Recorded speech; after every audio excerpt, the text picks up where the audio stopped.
Saat hendak meminum kopi, OB miskin tak sengaja tumpahkan kopi milik bosnya yang hendak diminum. Ketika tumpah ternyata kopi itu mengandung racun. Bosnya langsung berterima kasih. Halo semuanya, selamat datang di channel Jejak Inspirasi. Semoga kalian dalam keadaan sehat dan bahagia ya. Sebelum masuk ke ceritanya jangan lupa absen kalian dari mana saja ya. Klik tombol subscribe agar tidak ketinggalan cerita menarik selanjutnya. Kabut pagi masih menyelimuti kota ketika Hendra menaiki bus kota yang sesak. Bau campuran keringat, bensin, dan sarapan seadanya memenuhi udara di dalam kendaraan yang senantiasa berguncang itu. Di pangkuannya, tas kain usang berisi seragam biru tua dengan logo PT Makmur Sejahtera yang sudah pudar. Pukul 5.30, jauh sebelum matahari sepenuhnya bangkit, hidupnya sebagai office boy telah dimulai. PT Makmur Sejahtera, sebuah raksasa properti dengan gedung menjulang di kawasan bisnis, adalah dunianya yang lain.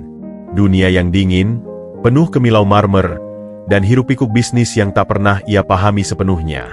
Tugasnya sederhana namun krusial, menjadi minyak yang membuat mesin besar ini berjalan tanpa gangguan. Menyapu, mengelap, mengantarkan dokumen, dan yang paling penting, menyajikan kopi untuk sang nahkoda, Direktur Utama Pak Jaya. Hari itu, Selasa, terasa berbeda. Udara di lobi utama yang biasanya sepi di jam segini justru dipenuhi bisik-bisik para office boy dan petugas kebersihan lain. Mereka berkerumun di dekat tanaman hias besar. Suara rendah namun penuh getar. Katanya audit besar-besaran, bisik Sardi, office boy senior sambil menyapu debu imajiner dari daun sebuah monstera. Dari pusat, bakal obrak-abrik semua departemen. Katanya Pak Jaya yang minta sendiri, timpal yang lain. Bersin sarang tikus sekali gedung. Hendra hanya mendengarkan. Tangannya memegang gagang sapu erat. Kata, audit, terasa besar dan menakutkan. Meski ia tak sepenuhnya mengerti implikasinya. Yang ia tangkap adalah ketegangan. Ia melihat para manajer masuk lebih awal. Wajah-wajah kusut memegang tablet dan berkas tebal. Security check di lobi menjadi lebih ketat. Bahkan untuk karyawan biasa. Pukul 6.45. Ritualnya dimulai. Ia menuju dapur eksekutif di lantai 20. Sebuah ruangan kecil namun mewah berisi mesin kopi Italia, cangkir-cangkir keramik porselen, dan beragam biji kopi impor dalam wadah kaca. Tugasnya, menyiapkan secangkir kopi hitam pekat, tanpa gula, tanpa krim, untuk Pak Jaya. Kopi itu harus siap tepat pukul 7.15 di meja sang direktur, bersamaan dengan dokumen pagi yang sudah disortir sekretaris. Tangannya, yang biasa mengangkat galon air dan memindahkan kotak dokumen, terasa canggung saat menggenggam cangkir keramik putih bermotif garis emas tipis yang begitu ringkih. Setiap pagi, ia merasa seperti memegang telur burung yang mahal. Hari ini, perasaan itu lebih kuat. Getar ketegangan dari seluruh gedung seakan merambat ke tangannya. Saat ia sedang menumbuk biji kopi Arabica gelap, seseorang masuk. Ibu Anya, sekretaris utama Pak Jaya, dengan setelan bisnis sempurna dan wajah yang biasanya ramah kini terlihat pucat dan tegang. Hendra, pagi ini khusus, katanya, suaranya rendah namun tajam. Pak Jaya ada konferensi video dengan komisaris jam 7.30. Pastikan kopinya benar-benar panas dan tidak ada gangguan apapun. Baik, Bu, jawab Hendra seraya mengangguk. Ibu Anya memandanginya sejenak. Matanya, biasanya penuh percaya diri, sekilas terlihat galau. Dan, tolong jangan biarkan siapapun masuk ke dapur ini setelah kopi siap, ya? Langsung antarkan ke ruangan. Tidak ada orang lain yang biasa masuk, Bu, ucap Hendra polos. Justru itu. Hari ini, aturannya lebih ketat. Ibu Anya memberikan senyuman tipis yang tak sampai ke mata sebelum berbalik dan pergi dengan langkah cepat. Perintah itu membuat detak jantung Hendra berdegup kencang. Ia menyelesaikan proses pembuatan kopi dengan hati-hati ekstra. Aroma kopi yang kaya memenuhi dapur kecil itu. Saat menuangkan air panas ke dalam French press, matanya menangkap bayangan seseorang lewat di luar pintu kaca dapur. Sebuah siluet yang bergerak cepat. Ia mengabaikannya. Mungkin salah satu dari cleaning service untuk lantai eksekutif. Cangkir kopi akhirnya siap. Diletakkan di atas nampan perak kecil berserta sendok kecil dan serbet linen. Pukul 7.10. Ia harus segera berangkat. Sebelum meninggalkan dapur, Seperti biasa, ia memeriksa penampilannya di pantulan kaca oven. Seragam biru yang sudah dicuci bersih, rambut rapi tertutup topi kecil, wajahnya yang masih sangat muda namun sudah dihiasi garis-garis lelah. Ia menarik napas dalam-dalam. Perjalanan dari dapur ke ruang direksi terasa seperti lorong panjang yang tak berujung. Karpet tebal merah marun menelan suara langkahnya. Di sepanjang koridor, potret para pendiri perusahaan seolah mengawasinya dengan tatapan dingin. Ia melewati ruang rapat di mana beberapa orang sudah berkumpul. Suara mereka rendah namun penuh urgensi. Kalau audit ini sampai menemukan pembukuan ganda, kita semua hancur. Terdengar suara para pria yang tak dikenalnya. Tenang, semuanya sudah diatur. Jawab suara lain, lebih kalem namun berbahaya. Hendra mempercepat langkahnya. Perutnya mulas. Ia tak ingin mendengar hal-hal yang bukan urusannya. Ia hanya office boy. Tugasnya hanya mengantarkan kopi. Saat ia tiba di depan pintu kayu mahoni megah bertuliskan, Direktur Utama. Tangannya yang memegang nampan mulai berkeringat. Dari balik pintu, terdengar suara Pak Jaya. Bukan nada bicara biasa, melainkan suara menggelegar, marah besar. Saya tidak peduli dengan ancaman mereka. Audit akan tetap jalan. Sampai ke akar-akarnya. Kalau ada yang merasa kepanasan, silakan mengundurkan diri sebelum dipermalukan. Hendra membeku. Suara itu, keras dan penuh wibawa, membuat lututnya gemetar. Ia harus masuk. Tapi bagaimana caranya menginterupsi kemarahan bosnya? Ia mundur selangkah, tak sengaja menginjak ujung karpet yang agak melorot. Tubuhnya oleng, nampan di tangannya bergoyang. Cangkir keramik yang mahal itu bergeser, berdering nyaris jatuh. Dengan refleks, Hendra mencoba menyeimbangkannya. Tetapi sudah terlambat. Gerakan tiba-tiba itu membuat cangkir miring. Kopi hitam pekat, panas, tumpah sebagian ke atas nampan perak, menetes deras ke lantai marmer mengkilap, membentuk genangan hitam yang perlahan merembes ke pori-pori batu. Dingin. Seluruh tubuh Hendra terasa dingin, lalu disusul panas malu dan ketakutan yang membakar. Ia berdiri membatu, menatap noda hitam di lantai yang begitu putih. Ia membayangkan wajah marah Pak Jaya, potongan gaji untuk mengganti cangkir yang harganya mungkin setara dengan gajinya 3 bulan, dan yang paling menakutkan, ia akan dipecat. Di tengah kabar angin PHK karena audit, kehilangan pekerjaan adalah mimpi buruk. Dengan tangan gemetar, ia berlutut. Tas serbet di sakunya ia keluarkan, mulai mengelap dengan panik. Cairan panas itu membasahi serbet dan tangannya. Ia tak peduli. Yang ia pikirkan hanyalah membersihkan bukti kesalahan ini sebelum ada yang melihat. Tapi sudah terlambat. Pintu kayu mahoni itu terbuka dengan hentakan. Bayangan besar menghalangi cahaya lampu koridor. Hendra menengadah, siap menerima teriakan, makian, atau yang terburuk, tatapan dingin penuh kekecewaan. Namun, yang ia lihat adalah wajah Pak Jaya yang bukan marah.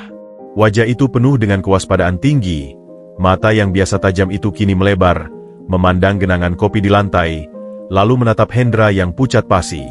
"Jangan sentuh itu." Suara Pak Jaya menggema di koridor yang sunyi, lebih keras dan lebih tegas dari yang Hendra bayangkan. Bukan kemarahan, tapi sebuah perintah yang mendesak, penuh dengan pengetahuan akan suatu bahaya yang tak terlihat oleh mata office bau malang itu. Langkah pertama dalam drama penyelamatan yang tak pernah diduga siapapun, telah dimulai. Dan itu dimulai dengan sebuah tumpahan, sebuah teriakan peringatan. Dan rasa takut seorang pemuda miskin yang perlahan berubah menjadi kebingungan yang lebih dalam. Suara Pak Jaya yang menggema, "Jangan sentuh itu," seakan membekukan udara di koridor mewah itu. Hendra terduduk lemas di samping genangan kopi yang masih mengepulkan uap panas. Tangannya yang memegang serbet basah berwarna coklat tua membeku di udara. Wajahnya memutih, otaknya kosong kecuali satu pikiran, ini akhir segalanya.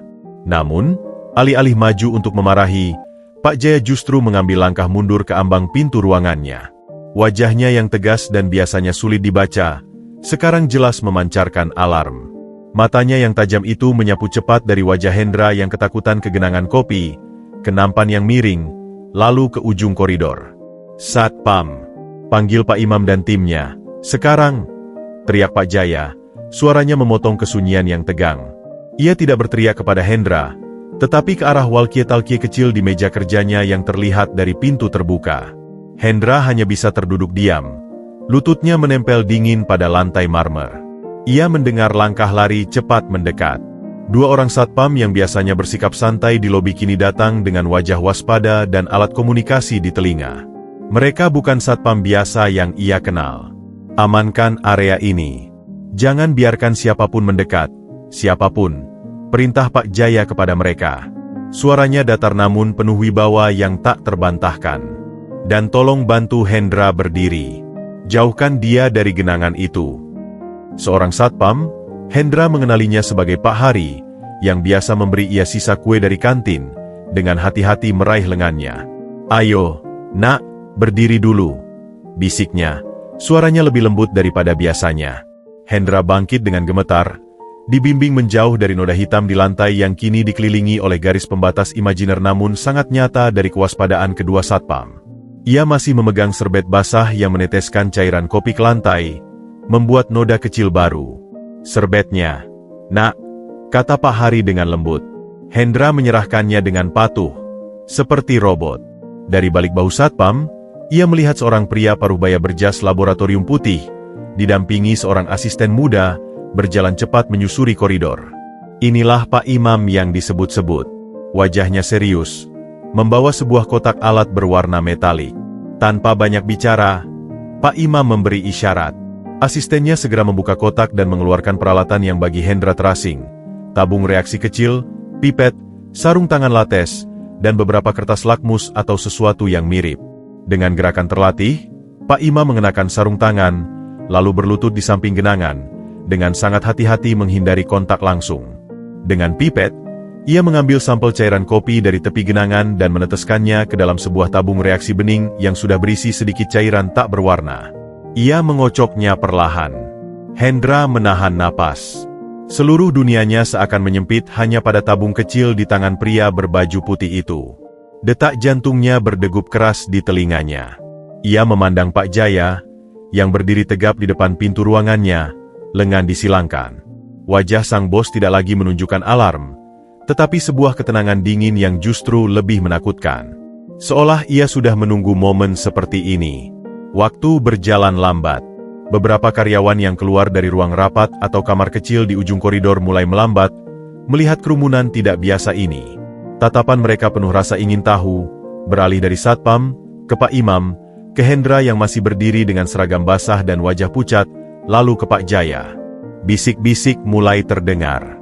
Ada apa? Itu kan Hendra, OB baru. Kecelakaan lagi? Dasar kikuk. Tapi lihat itu. Kayaknya bukan kecelakaan biasa. Pak Jaya memandang sekeliling. Matanya menyapu koridor. Tidak ada yang perlu dilihat di sini. Kembali ke pekerjaan masing-masing, katanya. Suaranya tidak keras, namun memiliki daya yang membuat para pengintai segera membubarkan diri, meski masih melirik penuh spekulasi.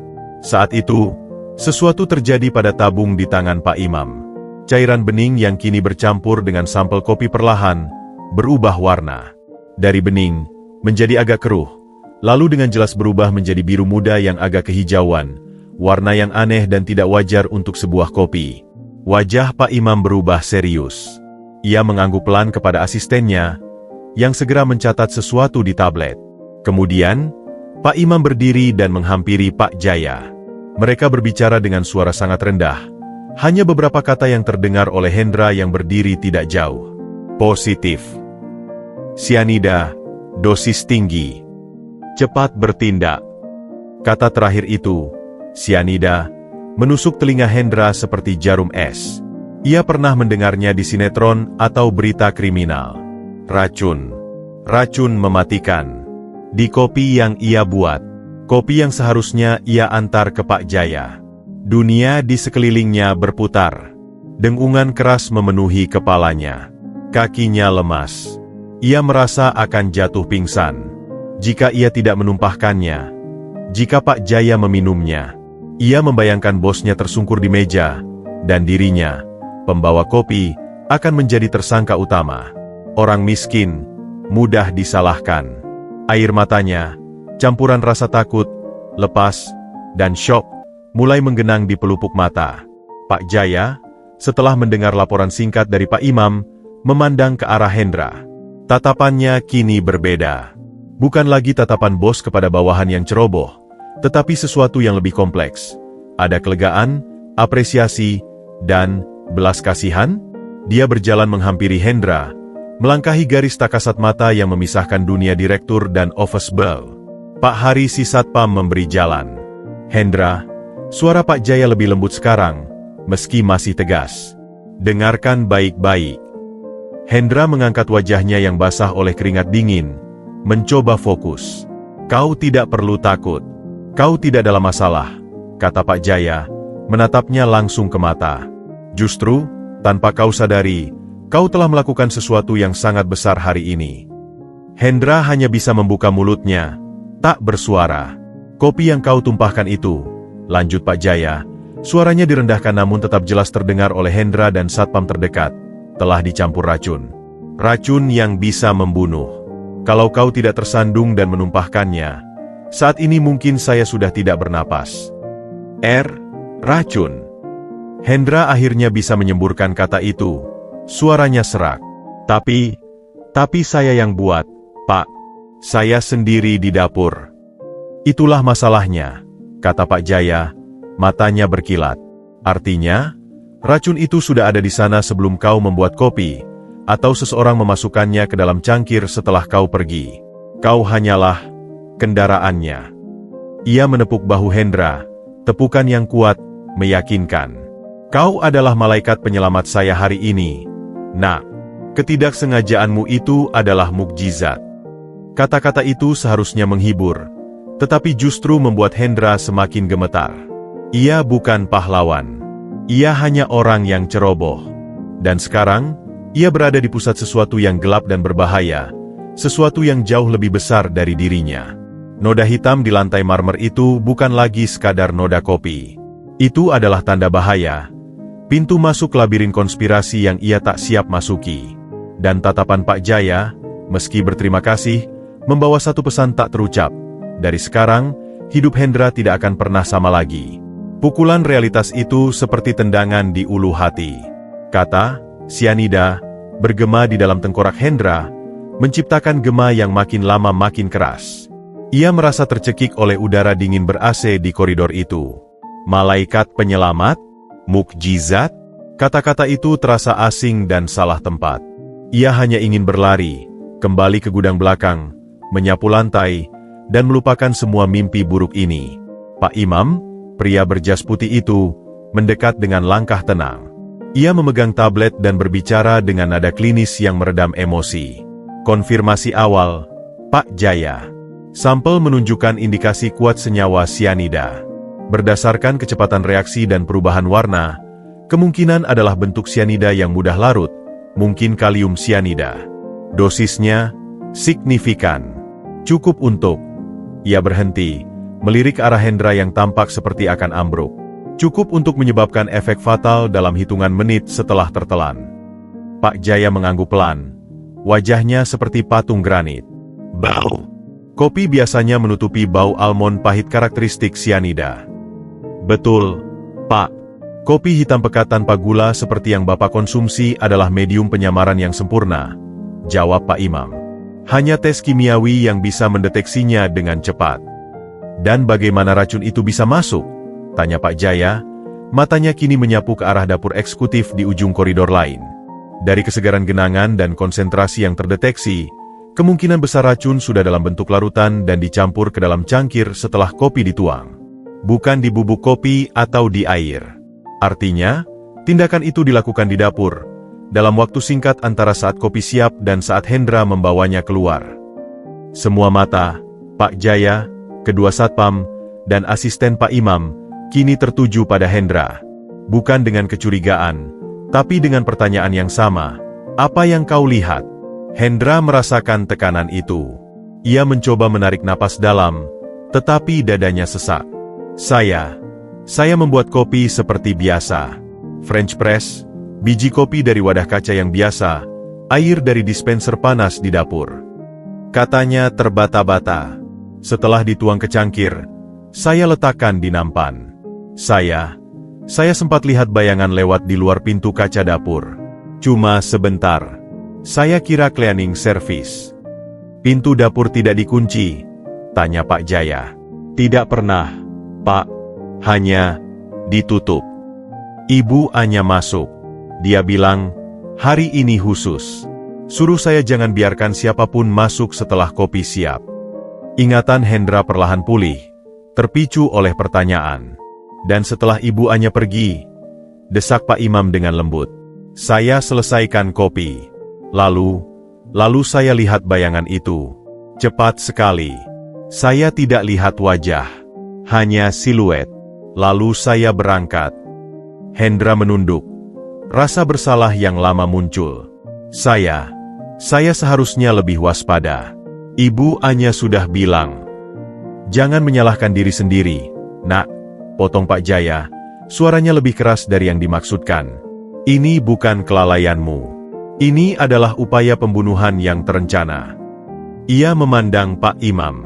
Kita harus mengamankan seluruh dapur eksekutif. Siapapun yang punya akses. Sudah saya perintahkan, Pak.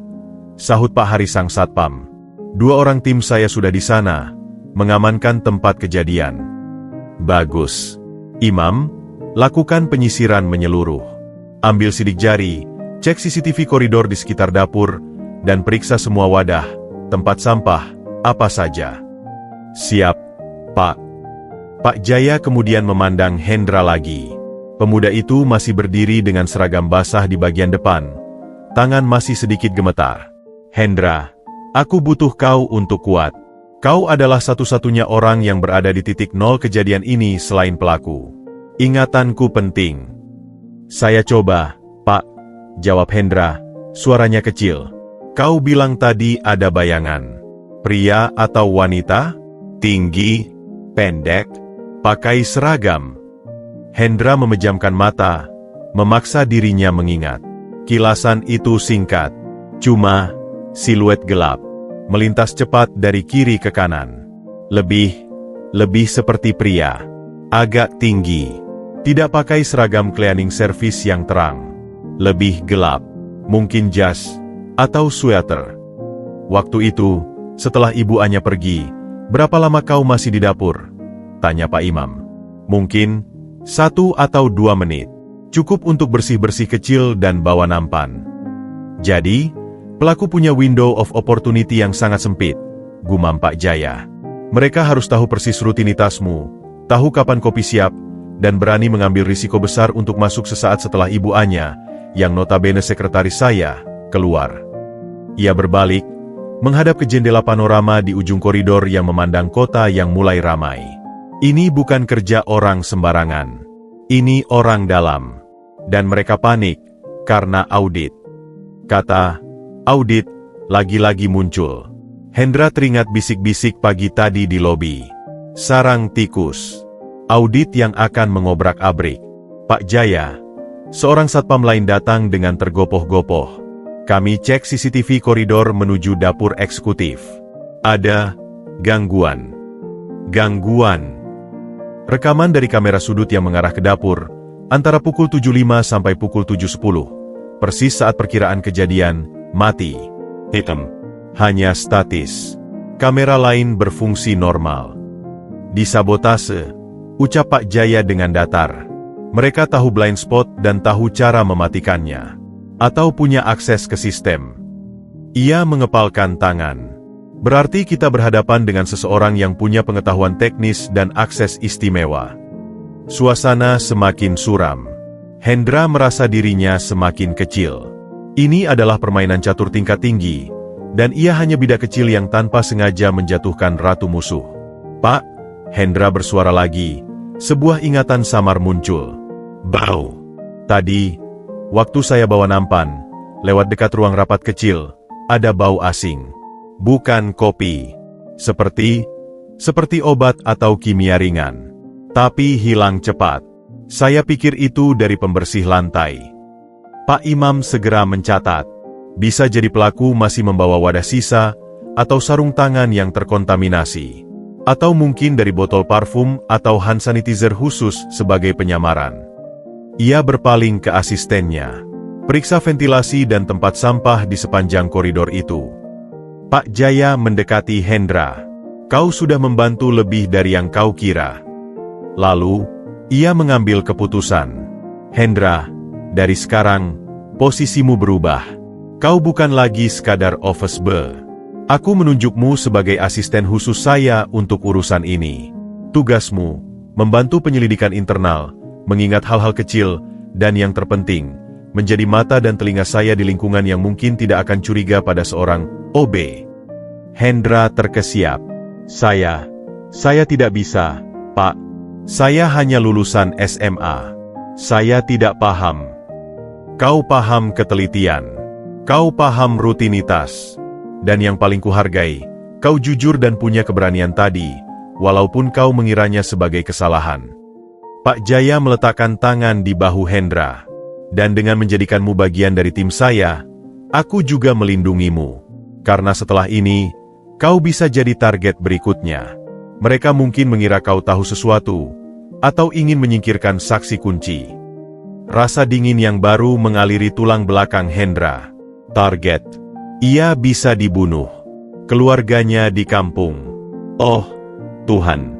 Melihat ketakutan di mata Hendra, Pak Jaya melanjutkan, kau akan dapat perlindungan. Gajimu akan dinaikkan mulai hari ini. Dan untuk sementara, kau tidak pulang ke kos. Aku akan menempatkanmu di apartemen aman milik perusahaan. Ini terlalu banyak. Dunia Hendra berputar lebih kencang. Dari hampir dipecat karena menumpahkan kopi, menjadi asisten khusus direktur utama, dinaikkan gaji, dan sekarang tinggal di apartemen mewah, ia merasa seperti dalam mimpi yang aneh dan menakutkan. Pak Hari, panggil Pak Jaya kepada Satpam Senior. Antar Hendra ke klinik perusahaan untuk cek kesehatan, untuk memastikan dia tidak terpapar racun dari uap atau kontak kulit. Lalu bawa dia ke apartemen di Menara Sentosa, lantai 15. Kamar sudah siap. Jaga dia. Siap, Pak. Sebelum pergi, Pak Jaya menatap Hendra sekali lagi. Istirahatlah. Besok kita mulai. Dan Hendra, terima kasih. Nyawa saya ada di tangan kecelakaanmu hari ini. Percayalah, kadang kesalahan adalah cara Tuhan menyelamatkan kita. Hendra diantar pergi. Langkahnya gontai. Ia melewati genangan kopi beracun yang sekarang sudah ditutupi oleh semacam tenda plastik transparan oleh tim Pak Imam. Noda hitam itu seperti lubang neraka di lantai marmer yang mengkilap. Di dalam lift menuju ke klinik, dengan dikawal Pak Hari, Hendra memandangi pantulan dirinya di dinding baja mengilap. Wajahnya pucat, matanya kosong. Ia teringat kata-kata Pak Jaya, orang dalam. Siapa? Ibu Anya yang tegang tadi pagi? Bayangan pria tinggi di koridor? Atau seseorang yang bahkan belum terpikirkan? Dan mengapa? Apa yang sebegitu berharganya, hingga seseorang mau membunuh untuk menjaganya? Lift membuka. Langkahnya keluar. Tapi ia tahu, ia telah melangkah masuk ke dalam sebuah labirin yang jauh lebih berbahaya daripada gedung kantor manapun. Labirin di mana racun tidak hanya ada di dalam cangkir, tapi meracuni setiap hubungan, setiap kepercayaan. Dan entah bagaimana, nasibnya kini terikat dengan nasib seorang direktur yang kuat namun terkepung. Tumpahan kopi itu bukan akhir. Itu hanyalah tetesan pertama dari badai yang akan menerjang seluruh perusahaan. Klinik perusahaan terasa seperti ruang antah berantah. Bau disinfektan menusuk hidung, jauh berbeda dari aroma kopi, kertas, atau pembersih lantai yang biasa ia hirup. Seorang perawat paruh baya dengan keramahan yang sedikit dipaksakan memeriksa tekanan darah Hendra. Jarum pada alat itu naik turun dengan gugup, mencerminkan detak jantungnya yang tak beraturan. Sedikit tinggi, tapi wajar untuk kondisi stres, ujar perawat itu sambil mencatat. Ia lalu memeriksa kulit tangan Hendra yang berkontak dengan kopi tadi. Tidak ada iritasi atau tanda keracunan akut. Tapi untuk amannya, kita ambil sampel darah ya, Nak. Jarum suntik yang ditusukkan ke lengannya terasa dingin dan jauh. Hendra hanya bisa mematung. Pikirannya melayang ke mimpi buruk pagi tadi. Sianida. Target. Apartemen aman, kata-kata itu berputar-putar. Dari balik tirai pemeriksaan, ia mendengar bisik-busik dua perawat lain. Dia tuh yang OB ceroboh tadi ya. Katanya bukan ceroboh. Katanya kopinya ternyata, itu loh. Hi, serem. Di sini, di gedung kita. Iya. Makanya dikasih pemeriksaan khusus. Kata Satpam, langsung titipan Pak Jaya. Hendra menunduk. Ia sudah menjadi buah bibir. Malaikat penyelamat, versi Pak Jaya mungkin terdengar heroik di ruang direksi, tapi di telinga para karyawan biasa, ia tetap si OB ceroboh yang kebetulan beruntung. Setelah prosedur selesai, Pak Hari mengantarnya keluar melalui jalur belakang, menghindari lobi utama. Mereka naik mobil operasional perusahaan, SUV hitam yang biasa dipakai untuk antar jemput tamu penting. Hendra duduk di belakang, memandangi gedung PT Makmur Sejahtera yang semakin mengecil dari kaca jendela. Untuk pertama kalinya dalam setahun bekerja, ia meninggalkan gedung itu bukan dengan perasaan lelah yang biasa, tetapi dengan beban ketakutan yang asing. Apartemen di Menara Sentosa hanya berjarak 3 blok. Sebuah menara elit dengan lobi yang lebih mewah daripada kantornya. Pak Hari mengantarnya langsung ke lantai 15, menggunakan kartu akses khusus. Pintu apartemen nomor 1503 terbuka, memperlihatkan sebuah studio unit yang bagi Hendra terlihat seperti set film. Semuanya bersih, minimalis, dan berwarna netral. Ada dapur kecil, kamar mandi gelas, dan sebuah tempat tidur besar yang tampak empuk. Ini untuk sementara, Nak, kata Pak Hari, meletakkan sebuah tas kecil berisi beberapa barang pribadi yang diambil Satpam dari lokernya. Ada dapur, isi kulkas sudah diisi. Jangan pesan makanan dari luar. Jika butuh apa-apa, telepon nomor ini.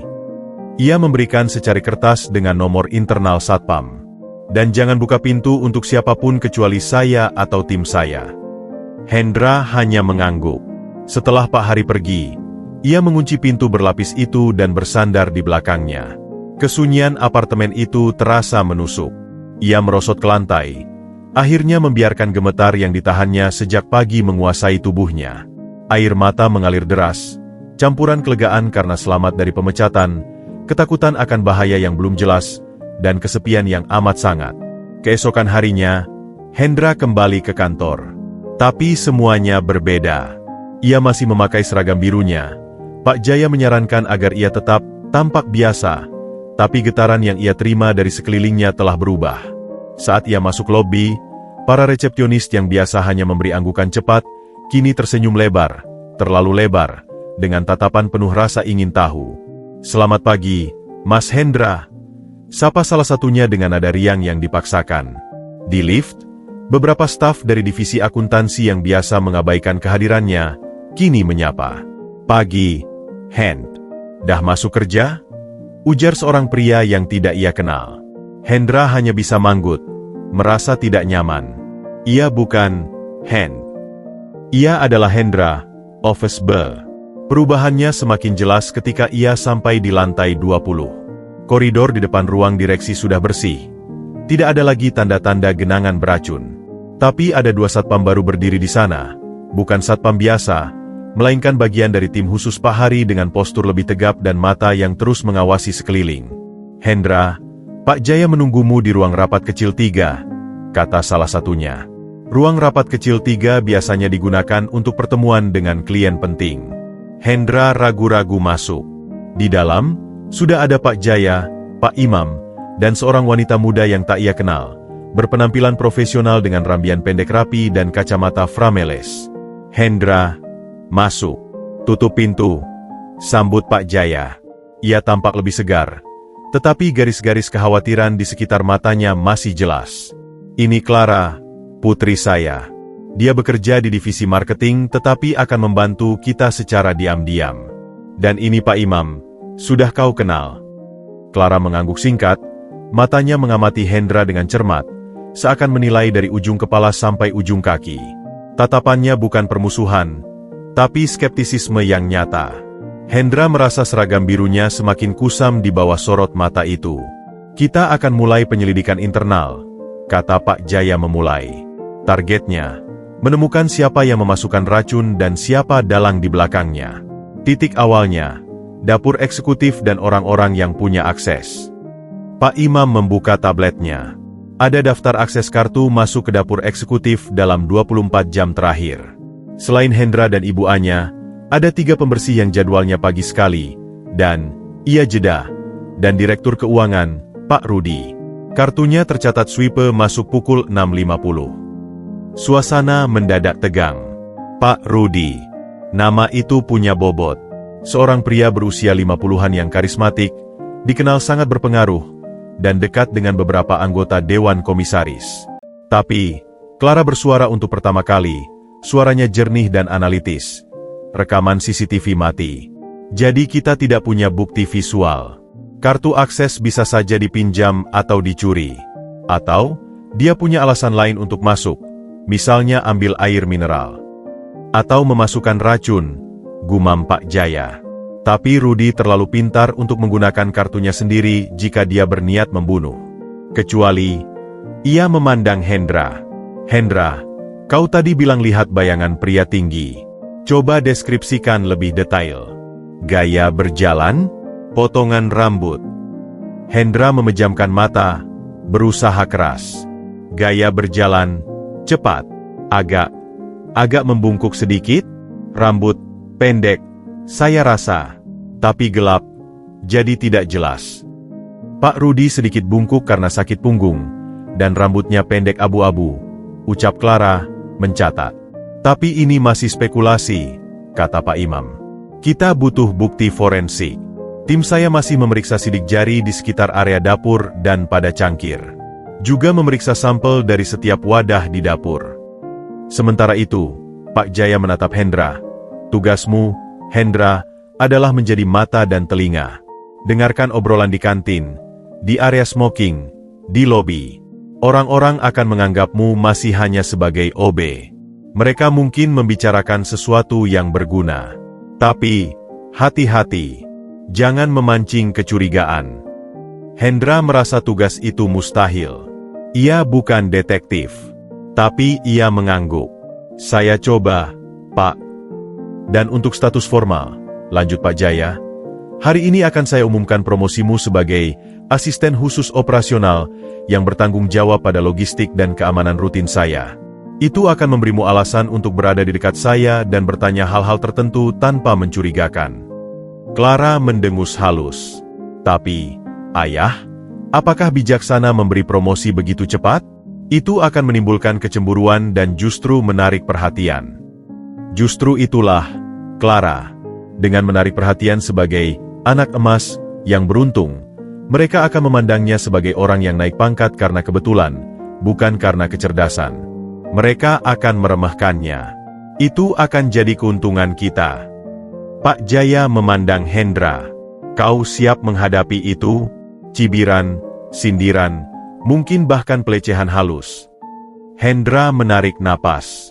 Hidupnya sudah penuh dengan itu, hanya dalam bentuk yang berbeda. Saya siap, Pak.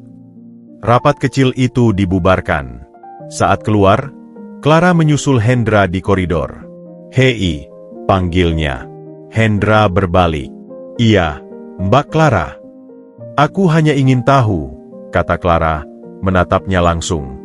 Apa motivasimu dalam semua ini? Uang? Jabatan? Atau memang ingin jadi pahlawan? Pertanyaan itu tiba-tiba dan tajam. Hendra menjawab dengan jujur. Saya hanya tidak ingin disalahkan untuk sesuatu yang tidak saya lakukan. Dan saya tidak ingin ada orang lain yang celaka. Clara memandanginya beberapa saat lebih lama, lalu ekspresi skeptisnya sedikit meleleh. Jawaban yang naif. Tapi mungkin itulah yang ayah butuhkan. Kejujuran. Ia memberikan kartu nama. Nomor ponselku. Jika kau merasa dalam bahaya, atau menemukan sesuatu yang penting, hubungi aku langsung. Jangan lewat jalur resmi. Hendra menerima kartu itu, merasa seperti memegang benda yang sangat berharga dan sangat berbahaya. Sepanjang hari itu, pengumuman resmi dari HR mengenai promosi Hendra tersebar lewat email. Efeknya langsung terasa. Saat ia mengambil air minum di pantry, 2 staf dari divisi legal yang sedang mengobrol tiba-tiba diam, lalu salah satunya berkata dengan nada dingin, "Wah, selamat ya. Jarang-jarang ada OB jadi asisten direktur. Rejeki memang enggak kemana." Di kantin, ia duduk sendirian seperti biasa, tetapi kini setiap tatapan yang dilemparkan kepadanya terasa berbobot. Ada yang penuh iri, penuh rasa ingin tahu, bahkan sinis. Seorang supervisor lapangan yang dikenal kasar, Pak Oki, bahkan mendekatinya. "Hendra, ya?" katanya sambil duduk tanpa permisi. "Cerita dong, gimana caranya bisa naik jabatan cuma gara-gara nyebrangin kopi? Ada trik khusus? Ajarin aku, biar aku juga bisa deket sama bos." Tawanya terkekeh, tapi matanya tajam. Hendra hanya tersenyum kaku. "Kebetulan saja, Pak." "Kebetulan," ucap Pak Oki sambil mengangguk-angguk pura-pura. "Kebetulan yang bagus ya." Lalu ia pergi, meninggalkan Hendra dengan piring nasi yang tak lagi enak. Ia merasa seperti ikan di dalam akuarium. Terlihat, tapi sepenuhnya terjebak.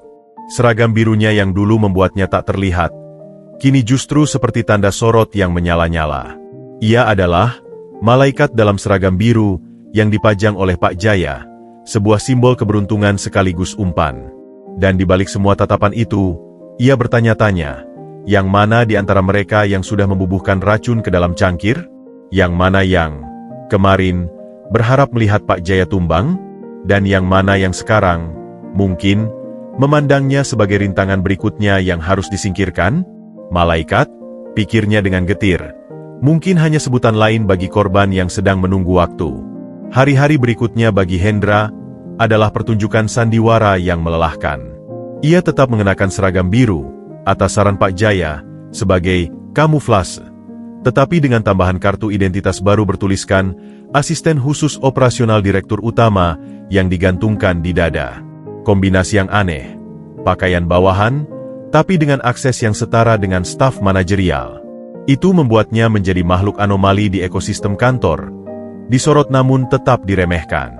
Tugas formalnya tampak sederhana, memastikan keamanan dan kelancaran logistik harian Pak Jaya. Ia yang sekarang memeriksa stok air mineral di ruang direksi, mengawasi pengiriman dokumen penting, dan, yang paling ironis, menjadi taster pertama untuk semua makanan dan minuman Pak Jaya sebelum disajikan. Sebuah ritual yang membuat perutnya mulas setiap kali, meski Pak Jaya telah mengontrak ahli gizi dan keamanan pangan untuk memastikan semuanya aman sebelum sampai ke tangan Hendra. Namun, tugas sebenarnya, seperti yang diinstruksikan Pak Jaya dan Clara dalam rapat-rapat rahasia di apartemen amannya, jauh lebih berbahaya. "Mereka akan meremehkanmu," kata Clara suatu malam, di apartemen Hendra yang minimalis itu. Ia membawa laptop dan papan tulis kecil. "Gunakan itu. Jadilah OB bawel yang banyak bertanya karena ingin terlihat penting. Orang akan menjawab dengan malas, tanpa filter." Jadi, itulah yang Hendra lakukan. Ia menjadi versi karikatur dari dirinya sendiri, seorang pemuda yang sok sibuk, cerewet, dan terlihat terlalu berambisi dengan posisi barunya. Pintu pertama penyelidikannya adalah tim kebersihan. Ia menemui Sardi, office boy senior yang menjadi sumber gosip, di gudang belakang saat jam istirahat. "Pak Sardi, saya bingung nih," ucap Hendra sambil pura-pura menyortir amplop. "Sama Pak Jaya disuruh ngecek jadwal pembersihan dapur eksekutif. Katanya mau dievaluasi. Tapi kok waktu kejadian itu, jadwalnya berantakan ya? Ada yang bilang ada pembersih ekstra." Sardi, yang sedang asyik merokok, mengepulkan asap. "Ah, urusan atas-atas itu MAH. Kita nggak pernah masuk dapur eksklusif. Itu kan ada tim khusus, kontrak dari luar. Tapi..." Ia menurunkan suaranya, mata berbinar. "Tapi kata temen gue yang satpam, malam sebelum kejadian, ada yang masuk luar jam. Bukan jadwal bersih-bersih." "Ini bener, Pak." Hendra berusaha terdengar hanya penasaran, bukan menginterogasi.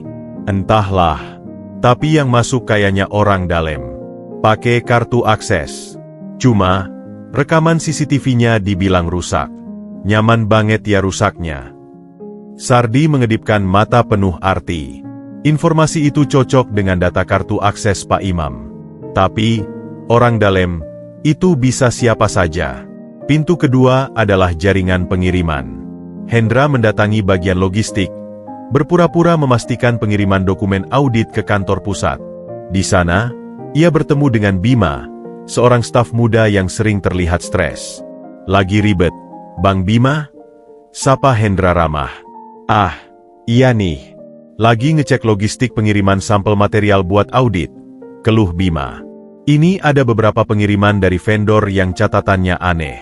Waktunya nyelip, harganya gak matching. Vendor apa tuh? Yang sering nawarin kopi kan ya buat direksi. Hendra menyelipkan pertanyaan dengan santai. Bima meliriknya. Koktel? Iya, salah satunya itu. CV Aroma Jaya. Vendor kopi spesial dan air mineral premium. Tapi anehnya, pengiriman terakhir minggu lalu, ada tambahan kardus kecil-kecil yang cuma dicatat alat kebersihan. Padahal biasanya cuma biji kopi. Alat kebersihan. Kata itu mengingatkan Hendra pada bau kimia aneh di koridor. Diproses siapa pengiriman itu? Langsung diserahkan ke bagian gudang eksekutif di lantai 20. Yang terima, biasanya ya orang dari divisi keuangan yang ngurus inventaris. Atau kadang Pak Rudi sendiri yang ambil. Katanya buat dicek kualitas. Bima menggeleng. Tapi ini udah di luar prosedur sih. Nama Pak Rudi muncul lagi. Tapi Bima juga bilang, orang dari divisi keuangan. Itu membuka kemungkinan lebih luas. Malamnya, di apartemen, Hendra melaporkan temuannya kepada Clara dan Pak Imam yang hadir via video call. CV Aroma Jaya itu vendor lama, kata Pak Imam. Sudah kami periksa. Pemiliknya punya hubungan keluarga jauh dengan Ibu Anya. Clara menegakkan badan. Anya? Sekretaris ayah? Benar. Tapi ini belum membuktikan apa-apa. Bisa jadi hanya kebetulan. Pak Imam terdengar berhati-hati. Tapi mengenai alat kebersihan itu, tim forensik kami menemukan jejak serbuk halus di tempat sampah dapur eksekutif yang bukan berasal dari pembersih standar. Sedang dianalisis. Dan tentang akses malam, tanya Hendra. Kartu akses yang tercatat masuk setelah jam 8 malam sebelum kejadian adalah kartu milik Ibu Anya, ungkap Pak Imam. Tapi dia memiliki alasan, mengantar dokumen rahasia untuk rapat esok hari. Didukung oleh log masuk emailnya yang memang aktif hingga larut. Jadi, baik Pak Rudi maupun Ibu Anya punya akses dan kesempatan, simpul Clara. Motive. Pak Jaya, yang selama ini diam di ujung video call, akhirnya bersuara. Anya sudah bekerja untuk saya 20 tahun. Dia tahu segalanya. Jika dia terlibat, itu pasti karena tekanan, bukan kesukaan. Cek keadaan keuangannya, Imam. Sementara itu, Pak Rudi, lanjut Pak Jaya, memiliki motive yang jelas. Audit yang saya dorong akan mengungkap praktik korupsi dalam proyek-proyek besar yang dia tangani. Dia punya banyak yang harus disembunyikan. Tapi membunuh? Itu langkah ekstrim, bantah Clara. Ketika seseorang terpojok dan memiliki segalanya untuk dihilangkan, pembunuhan bukan lagi hal tabu, jawab Pak Jaya dingin. Hendra, besok, coba dekati staf-staf di divisi keuangan. Bawa kopi untuk mereka, sebagai bagian dari jalinan silaturahmi, posisi barumu. Dengarkan. Keesokan harinya, dengan nampan berisi beberapa cangkir kopi dari kantin biasa, Hendra memasuki ruang divisi keuangan di lantai 18. Suasana di sana lebih dingin dan hiruk-pikuk penuh dengan derikan printer dan bunyi keyboard. Selamat pagi, saya Hendra, asisten baru Pak Jaya. Bawa oleh-oleh kopi, ucapnya dengan senyuman kaku. Beberapa staf menerima dengan acuh, beberapa malah menolak. Tapi ada seorang wanita muda bernama Laras yang menerima dengan ramah. Wah, terima kasih. Lagi butuh ini, kata Laras, lalu menurunkan suaranya. Kamu tuh yang, ya kan? Yang nemuin, itu. Hendra manggut. Laras menariknya ke sudut ruangan dekat tanaman hias. Aku dengar kamu dipromosin. Hati-hati ya, bisiknya. Divisi ini lagi tegang banget. Apalagi sejak Pak Rudi marah-marah soal audit tiap hari. Kemarin dia teriak-teriak suruh ngumpulin dan bersih-bersih arsip lama. Bahkan arsip dari 5 tahun lalu yang harusnya disret. Bersih-bersih? Tanya Hendra. Iya. Tapi yang aneh, yang disuruh bersihin cuma proyek-proyek tertentu. Yang melibatkan vendor-vendor tertentu, Termasuk tuh, vendor kopi. Laras memandang sekeliling dengan nervous. Aku cuma kasih tahu ya. Soalnya aku lihat kamu baik. Dan, aku nggak enak hati kalau ada orang jadi korban lagi. Sebelum Hendra bisa bertanya lebih lanjut, suara keras memecah ruangan. Laras, kerjain laporan.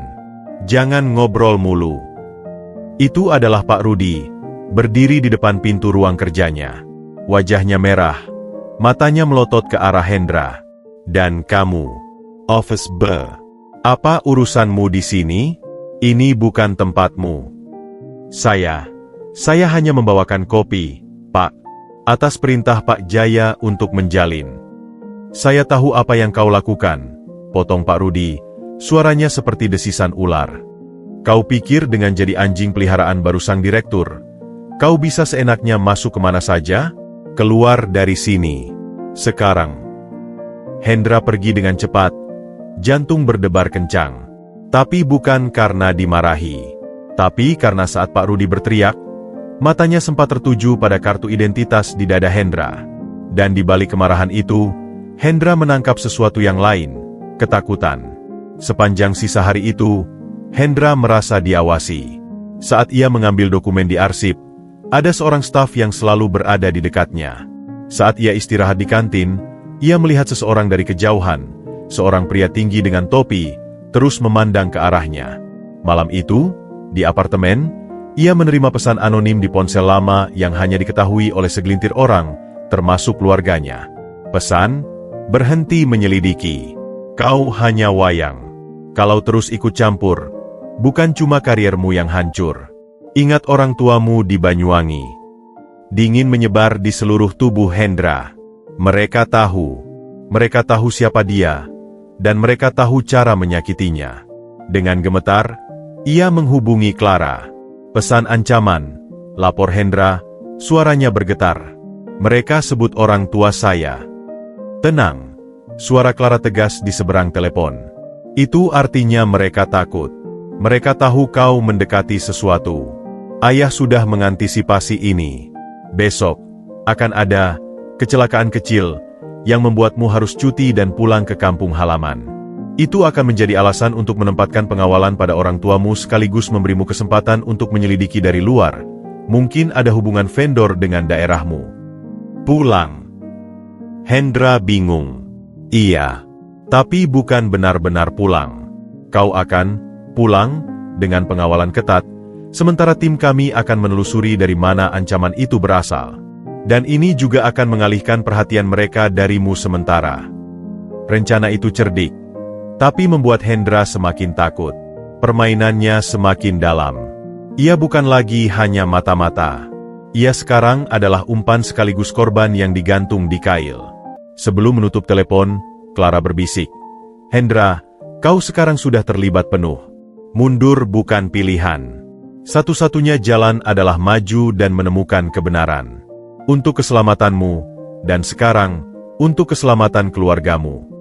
Hendra mematikan lampu apartemen dan duduk dalam gelap, menatap kota yang berkelap-kelip di balik jendela. Penyelidikan diam-diam ini telah menarik monster ke permukaan. Dan monster itu, siapapun wujudnya, telah menunjukkan taringnya. Ia teringat pesan itu, kau hanya wayang.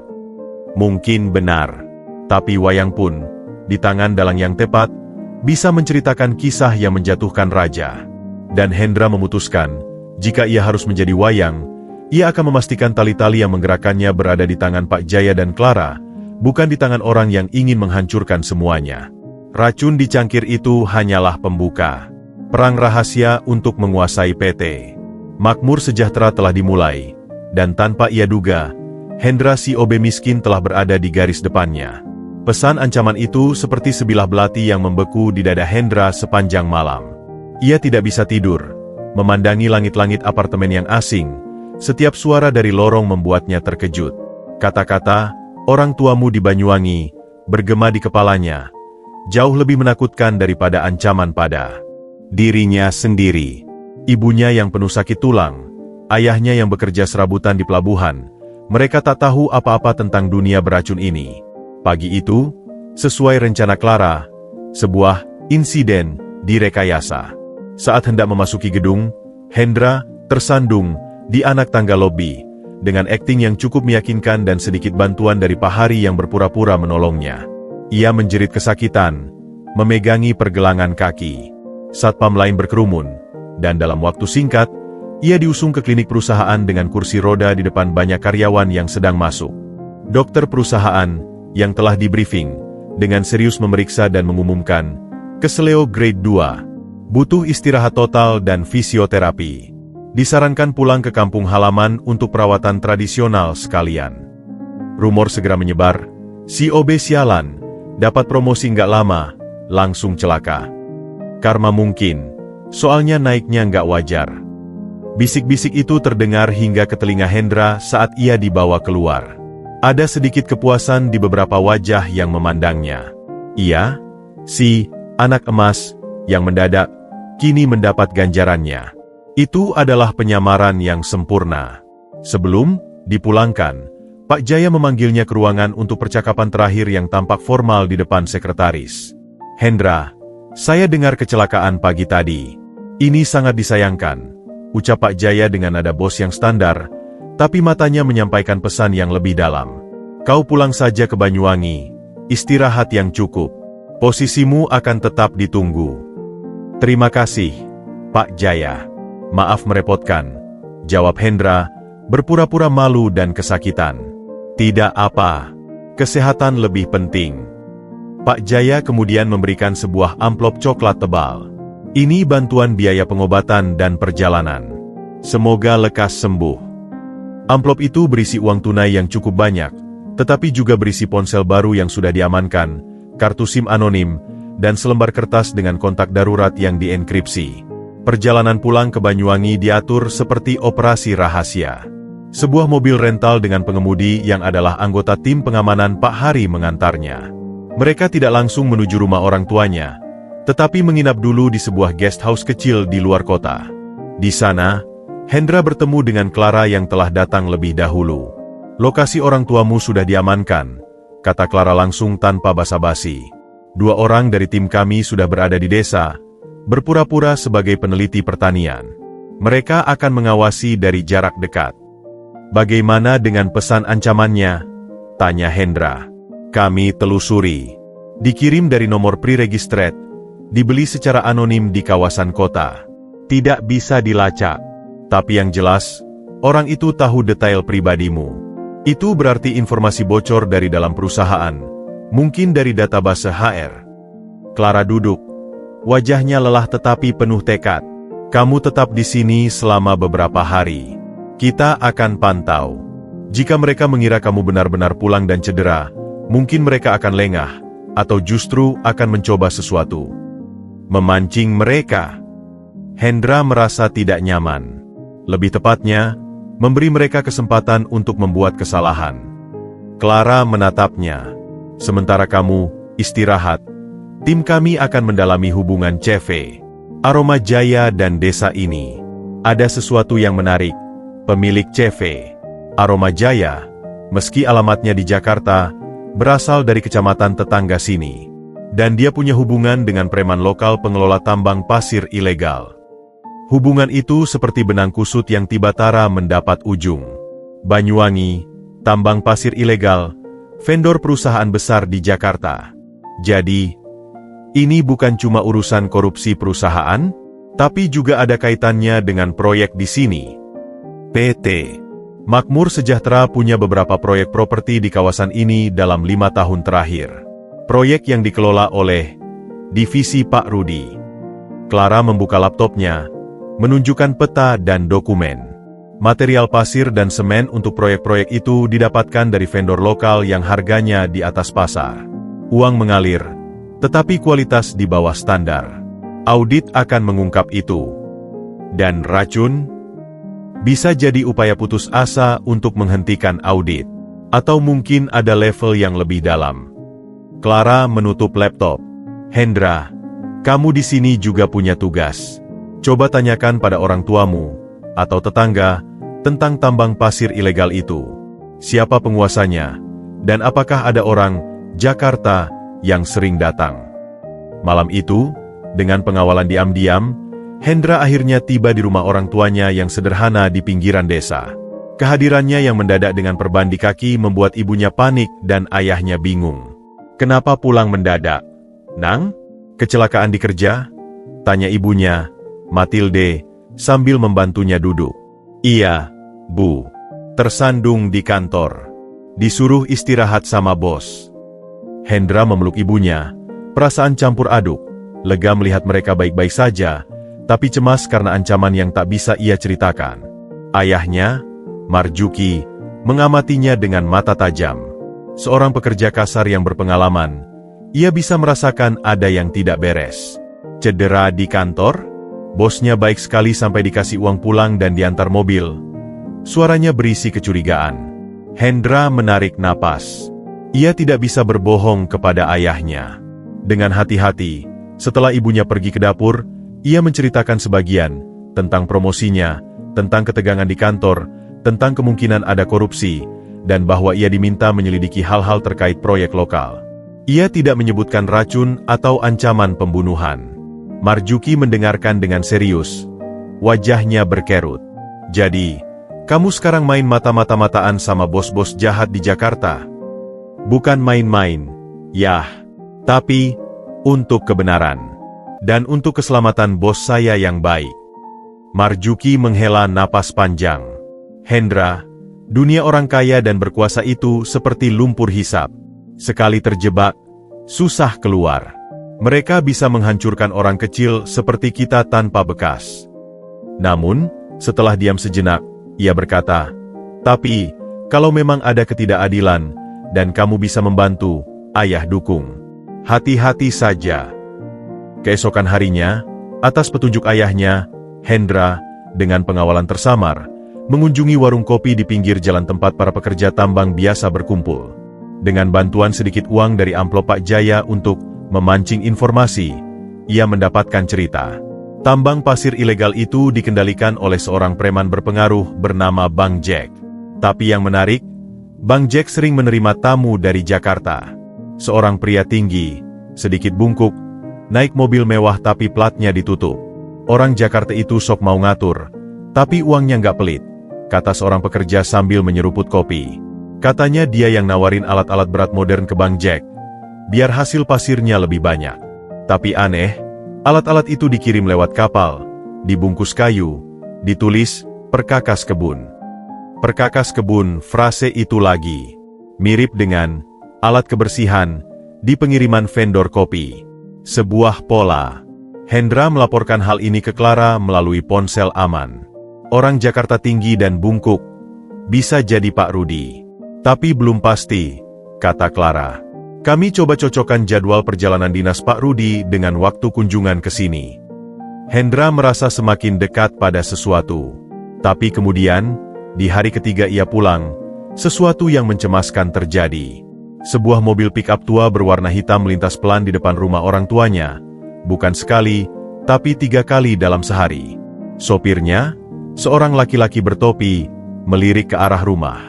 Hendra memberitahu pengawal diam-diam yang menginap di rumah tetangga.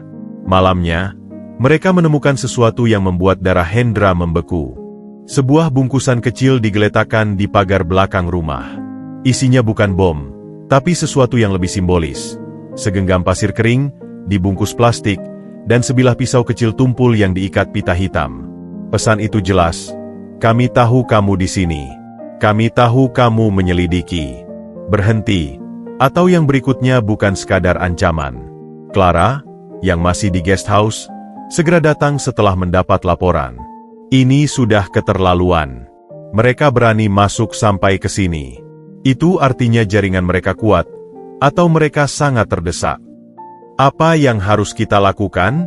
Orang tua saya. Hendra panik. Kita akan pindahkan mereka. Sementara waktu, kita akan alihkan mereka ke rumah saudara di kota lain. Dengan alasan ibu kamu perlu perawatan khusus. Tim kami akan atasi. Clara meletakkan tangan di bahu Hendra. Dan kamu, besok kita kembali ke Jakarta. Tapi rencananya. Rencana berubah. Ancaman langsung ke keluarga di rumah berarti mereka tidak takut lagi. Kita harus kembali, Dan kita harus bertindak lebih cepat. Kita punya cukup benang. Sekarang waktunya menarik sampai ke sumbernya. Perjalanan kembali ke Jakarta terasa seperti masuk ke mulut serigala. Hendra meninggalkan orang tuanya yang khawatir, dengan janji perlindungan yang ia sendiri tidak yakin bisa dipegang. Di mobil, selama perjalanan, ia diam memandangi jalan tol yang gelap. Ia teringat pada senyuman-senyuman di kantor. Pak Rudi yang terkadang ramah memberinya tip Natal, Ibu Anya yang selalu sopan, bahkan staf-staf lain yang kini memandangnya dengan sinis. Ancaman itu bisa datang dari balik senyuman siapapun. Setiap wajah yang ramah bisa menyembunyikan niat untuk membubuhkan racun atau mengirim pesan teror. Kembali ke Jakarta, ia tidak lagi menjadi OB yang cedera. Ia akan kembali sebagai bagian dari inti penyelidikan. Ancaman itu, alih-alih melumpuhkan, justru mengokohkan tekadnya. Mereka menyentuh keluarganya. Garis sudah dilanggar. Saat mobil memasuki pinggiran kota, Clara yang menyetir berkata, "Persiapan kita di Jakarta sudah matang. Pak Imam sudah mengumpulkan bukti forensik dari dapur. Ada sidik jari partial pada wadah gula batu yang tidak cocok dengan siapapun di database karyawan biasa. Tapi cocok dengan seorang mantan narapidana kasus pemalsuan yang ternyata menjadi sopir pribadi salah satu direktur." "Sopir siapa?" tanya Hendra, jantungnya berdebar. Clara menatapnya melalui kaca spion. "Sopir pribadi Pak Rudi." Pecahan teka-teki itu mulai membentuk gambar. Tapi Hendra tahu, gambar itu belum lengkap. Mereka masih perlu bukti yang tak terbantahkan. Dan mereka harus bergerak sebelum orang di balik semua ini, yang tersenyum di siang hari dan mengirim ancaman di malam hari, memutuskan untuk tidak lagi mengirim pesan, tapi langsung bertindak. Ancaman di balik senyuman itu telah terbuka. Sekarang, waktunya tersenyum balik, sambil mengencangkan jerat. Pulang ke Jakarta, Hendra tidak langsung kembali ke apartemen aman. Atas arahan Clara, mereka berkendara berputar-putar, memastikan tidak ada yang menguntit, sebelum akhirnya masuk ke kompleks apartemen mewah di kawasan selatan, bukan Menara Sentosa, melainkan sebuah penthouse milik keluarga Jaya yang jarang digunakan. "Ini lebih aman. Hanya ayah dan aku yang punya akses," kata Clara saat lift bergerak langsung ke lantai paling atas. "Kamu akan di sini sampai kita bisa bergerak." Penthouse itu luas, nyaris kosong, dan berdebu. Lantai marmer putih dan dinding kaca dari lantai ke langit-langit memantulkan panorama gemerlap kota Jakarta yang ironisnya terasa sangat jauh dari kehidupan Hendra. Ia merasa seperti serangga dalam toples kaca. "Kita tak punya banyak waktu," ucap Clara, melemparkan tas laptop ke atas sofa kulit putih yang tertutup plastik. "Mereka sudah berani mengirim ancaman ke desamu. Itu artinya mereka panik, atau merasa sangat aman hingga tak peduli meninggalkan jejak." Hendra melepas jaketnya. "Apa yang harus kita lakukan? Kita punya sopir Pak Rudi, kita punya hubungan vendor ke Banyuwangi, tapi kita belum punya bukti langsung yang menghubungkan Pak Rudi dengan racun. Kita butuh umpan," kata Clara, menyalakan laptopnya. "Dan umpan itu adalah aku." Rencana Clara sederhana namun berisiko tinggi. Sebagai putri direktur utama yang juga bekerja di divisi marketing, ia memiliki akses ke data-data proyek yang diduga bermasalah. Ia akan berpura-pura menemukan anomali dalam laporan keuangan proyek Banyuwangi dan meminta klarifikasi langsung ke Pak Rudi, sambil menyiratkan bahwa ia akan membawanya ke ayahnya. Tekanannya adalah, jika Pak Rudi terlibat, ini akan memicunya untuk bertindak, entah membungkam Clara, atau mengungkapkan sesuatu. "Itu terlalu berbahaya untukmu," protes Hendra. "Lebih berbahaya membiarkan ular itu terus bersembunyi di dalam perusahaan ayah," jawab Clara dengan ketus. "Dan disinilah kamu masuk. Kamu akan menjadi saksi tersembunyi." Clara merancang sebuah pertemuan tak terduga di ruang arsip lama di basement, di mana ia akan, secara tidak sengaja, bertemu Pak Rudi yang sedang memeriksa dokumen proyek lama.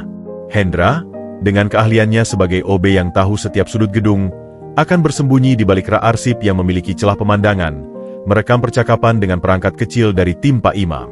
"Tapi kalau mereka mencurigai sesuatu," Hendra mulai. "Mereka akan mencurigai aku, bukan kamu," potong Clara. "Mereka masih menganggapmu cedera dan pulang kampung. Kehadiranmu di sini adalah rahasia. Kamu akan masuk besok pagi sebelum jam kerja, lewat pintu servis lama di dekat gudang AC. Hanya Pak Hari yang tahu. Malam itu, Hendra mencoba beristirahat di salah satu kamar guest penthouse, tetapi tidurnya gelisah. Ia memikirkan Clara, wanita kuat dan cerdas itu, yang dengan berani menjadikan dirinya target. Ia juga memikirkan Pak Rudi, wajah marahnya, tatapan dinginnya. Apakah pria itu benar-benar bisa membunuh? Atau apakah ada dalang lain yang lebih gelap? Pukul 5.30 pagi berikutnya, dengan dikawal Pak Hari, Hendra menyusup masuk ke gedung PT Makmur Sejahtera melalui lorong bawah tanah yang lembab dan gelap. Ia mengenakan seragam biru lama, topi menutupi sebagian wajah, berbaur dengan kesan seorang OB pagi buta. Jantungnya berdegup kencang setiap kali melewati sudut, khawatir bertemu dengan orang yang mengenalinya. Ruang arsip lama di basement level 2 adalah labirin berdebu yang penuh dengan kotak-kotak kardus dan map usang. Hendra menemukan posisi yang sudah ditandai Pak Hari, sebuah ceruk di balik rak kayu besar yang berisi arsip proyek tahun 2000-an. Dari celah sempit antara map-map, ia bisa melihat meja bundar kecil di tengah ruangan yang diterangi lampu neon redup. Di sana, Clara sudah duduk, pura-pura memeriksa beberapa berkas. Hendra memasang perangkat rekam sebesar korek api yang diberikan Pak Imam di kerah bajunya, mengarahkannya ke celah, dan menyalakannya. Lalu, ia menunggu, bernapas pelan, mencairkan dirinya dengan bayangan. Tak lama, langkah kaki terdengar. Keras, tegas, diselingi batu kecil. Pak Rudi masuk, mengenakan kemeja lengan panjang yang sedikit kusut. Wajahnya tampak lelah, tetapi matanya waspada. "Clara, apa yang kau lakukan di sini pagi-pagi buta?" Suaranya kasar, tanpa basa-basi. Clara menengadah, berpura-pura terkejut.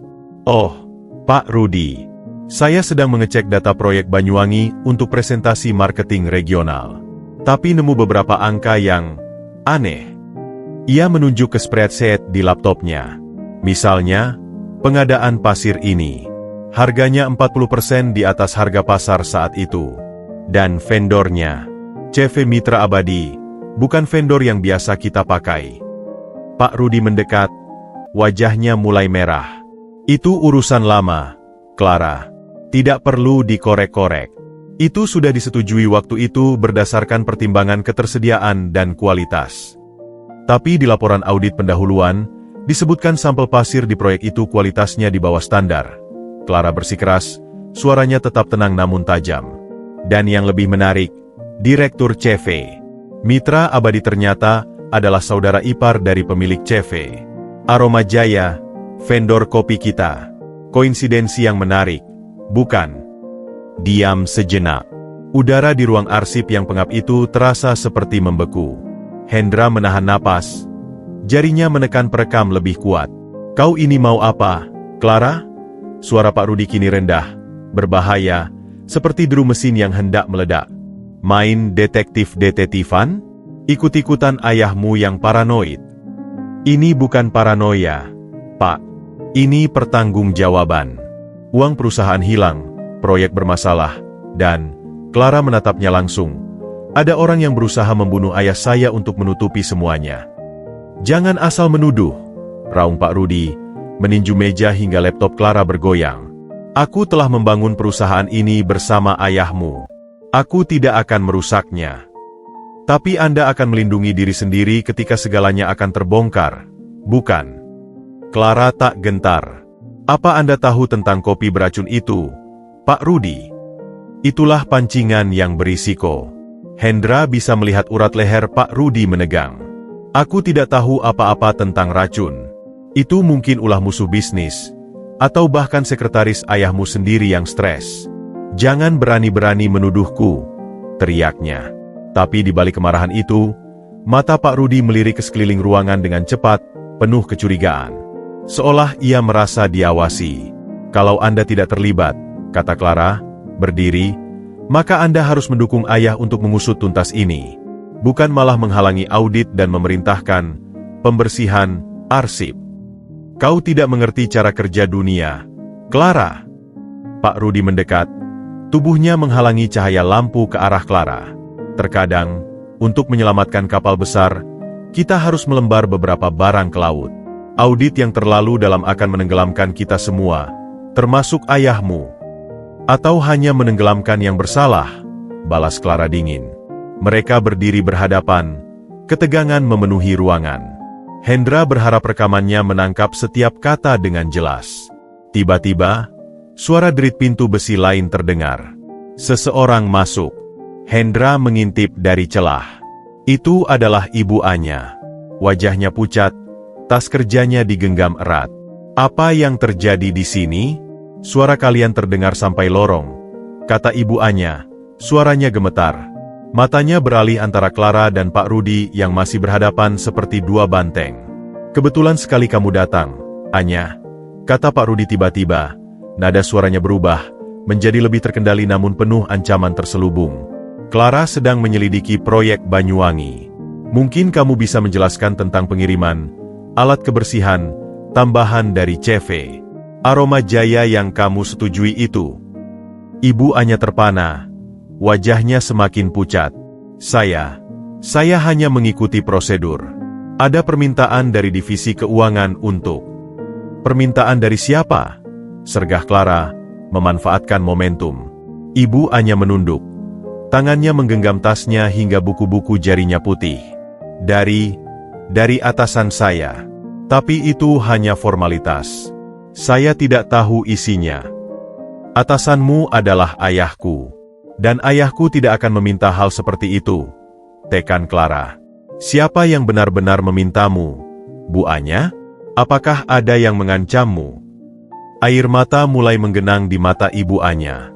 Ia tampak seperti tikus terjepit. Saya tidak bisa." "Anya," bisik Pak Rudi, suaranya tiba-tiba lembut, namun mengerikan. "Ingat hutangmu. Ingat anakmu yang kuliah di luar negeri. Jangan bicara hal-hal yang tidak perlu." Itu adalah ancaman yang nyata. Hendra merekamnya. Ibu Anya terlihat seperti akan pingsan. Clara melihat itu. Ia tahu ia sudah mendorong terlalu jauh. "Baiklah," katanya, menutup laptopnya dengan tenang. "Saya rasa percakapan kita sudah cukup untuk hari ini. Tapi percayalah, Pak Rudi, Bu Anya, kebenaran akan terbuka. Dan mereka yang memanipulasi, mengancam, dan mencoba membunuh, akan jatuh." Clara berjalan meninggalkan ruangan dengan langkah mantap, meninggalkan Pak Rudi yang gemetar marah dan Ibu Anya yang hampir menangis. Hendra tetap diam di tempat persembunyiannya, menunggu sampai keduanya pergi dengan langkah berat. Jantungnya berdegup kencang. Ia baru saja menyaksikan konfrontasi langsung yang mengungkap lebih banyak daripada yang diharapkan. Keterlibatan Ibu Anya yang dipaksa, ancaman Pak Rudi yang nyata, dan petunjuk bahwa atasan lain mungkin terlibat. Setelah yakin mereka sudah pergi, Hendra keluar dari persembunyiannya, debu menempel di seragamnya. Ia segera mengirim kode aman ke Pak Hari bahwa ia akan keluar. Sambil berjalan cepat melalui lorong bawah tanah, pikirannya bekerja. Mereka punya rekaman. Mereka punya bukti ancaman dan pengakuan tidak langsung. Tapi apakah cukup untuk membawa ke polisi? Atau ini baru awal dari pertempuran yang lebih besar? Saat ia hendak menuju pintu keluar servis, seseorang tiba-tiba muncul dari balik tumpukan pipa. Hendra nyaris berteriak, "SSST, ini aku." Itu Clara. Ia tidak pergi jauh. Wajahnya tegang tetapi matanya berbinar. "Kamu dengar semuanya?" tanyanya. Hendra mengangguk, masih terengah-engah. "Ya." Ibu Anya dipaksa. Dan Pak Rudi, dia tahu lebih banyak. "Lebih dari itu," bisik Clara. "Perhatikan kalimat terakhir Pak Rudi, atasan saya."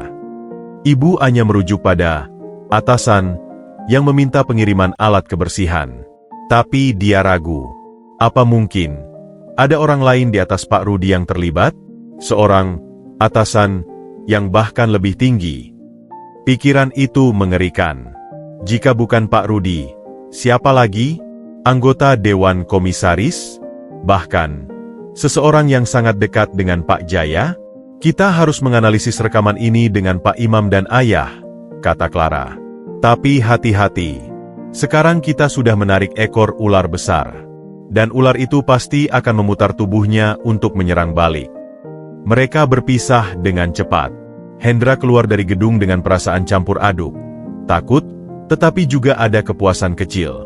Ia, si OB, telah menjadi saksi kunci yang bisa menjatuhkan seorang direktur. Dan Clara, sekutunya yang tak terduga, telah membuktikan bahwa ia bukan sekadar putri bos yang manja, tapi seorang sekutu yang cerdas dan berani. Namun, di balik semua itu, bayangan, atasan, misterius itu menggantung di pikirannya. Ancaman di balik senyuman ternyata berlapis-lapis. Dan mereka mungkin baru mengupas lapisan terluarnya saja. Rekaman dari ruang arsip menjadi senjata utama mereka. Dikupingi berulang kali oleh Pak Jaya, Clara, Hendra, dan Pak Imam di penthouse yang aman. Setiap kata, jeda, dan intonasi dianalisis. Dia tidak menyangkal dengan tegas, ucap Pak Jaya, memencet pos setelah suara teriakan Pak Rudi. Aku tidak tahu apa-apa tentang racun. Dia hanya membelokkan tuduhan. Itu mungkin ulah musuh bisnis, atau bahkan sekretaris ayahmu sendiri. Itu bukan penyangkalan, itu pengalihan. Dan ancamannya pada ibu Anya jelas, tambah Clara. Menggunakan hutang dan anaknya sebagai leverage. Itu menunjukkan modus operandinya, memanfaatkan kelemahan orang. Pak Imam, dari layar video call, melaporkan kemajuan forensik.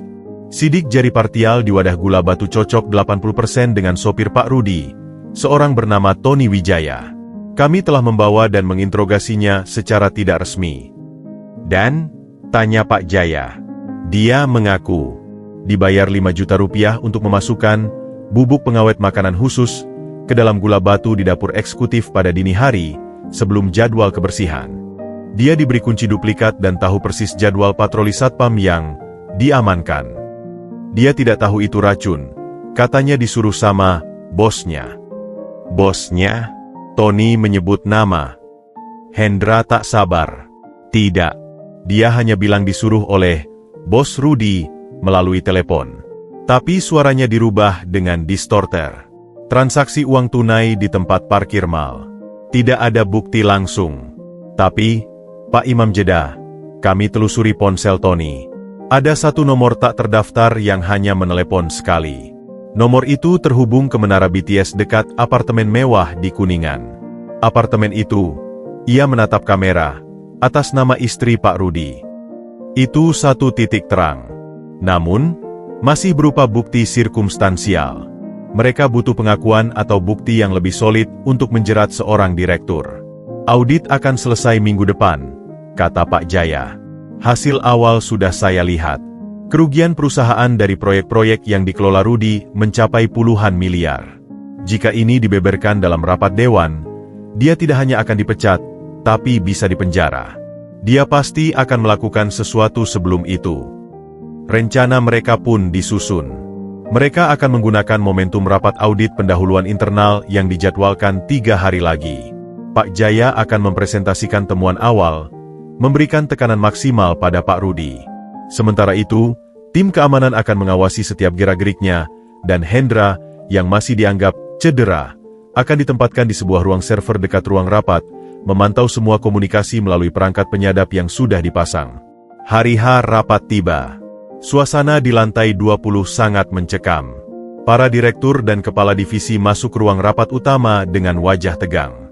Pak Rudi terlihat paling pucat, meski masih berusaha tersenyum dan berjabat tangan.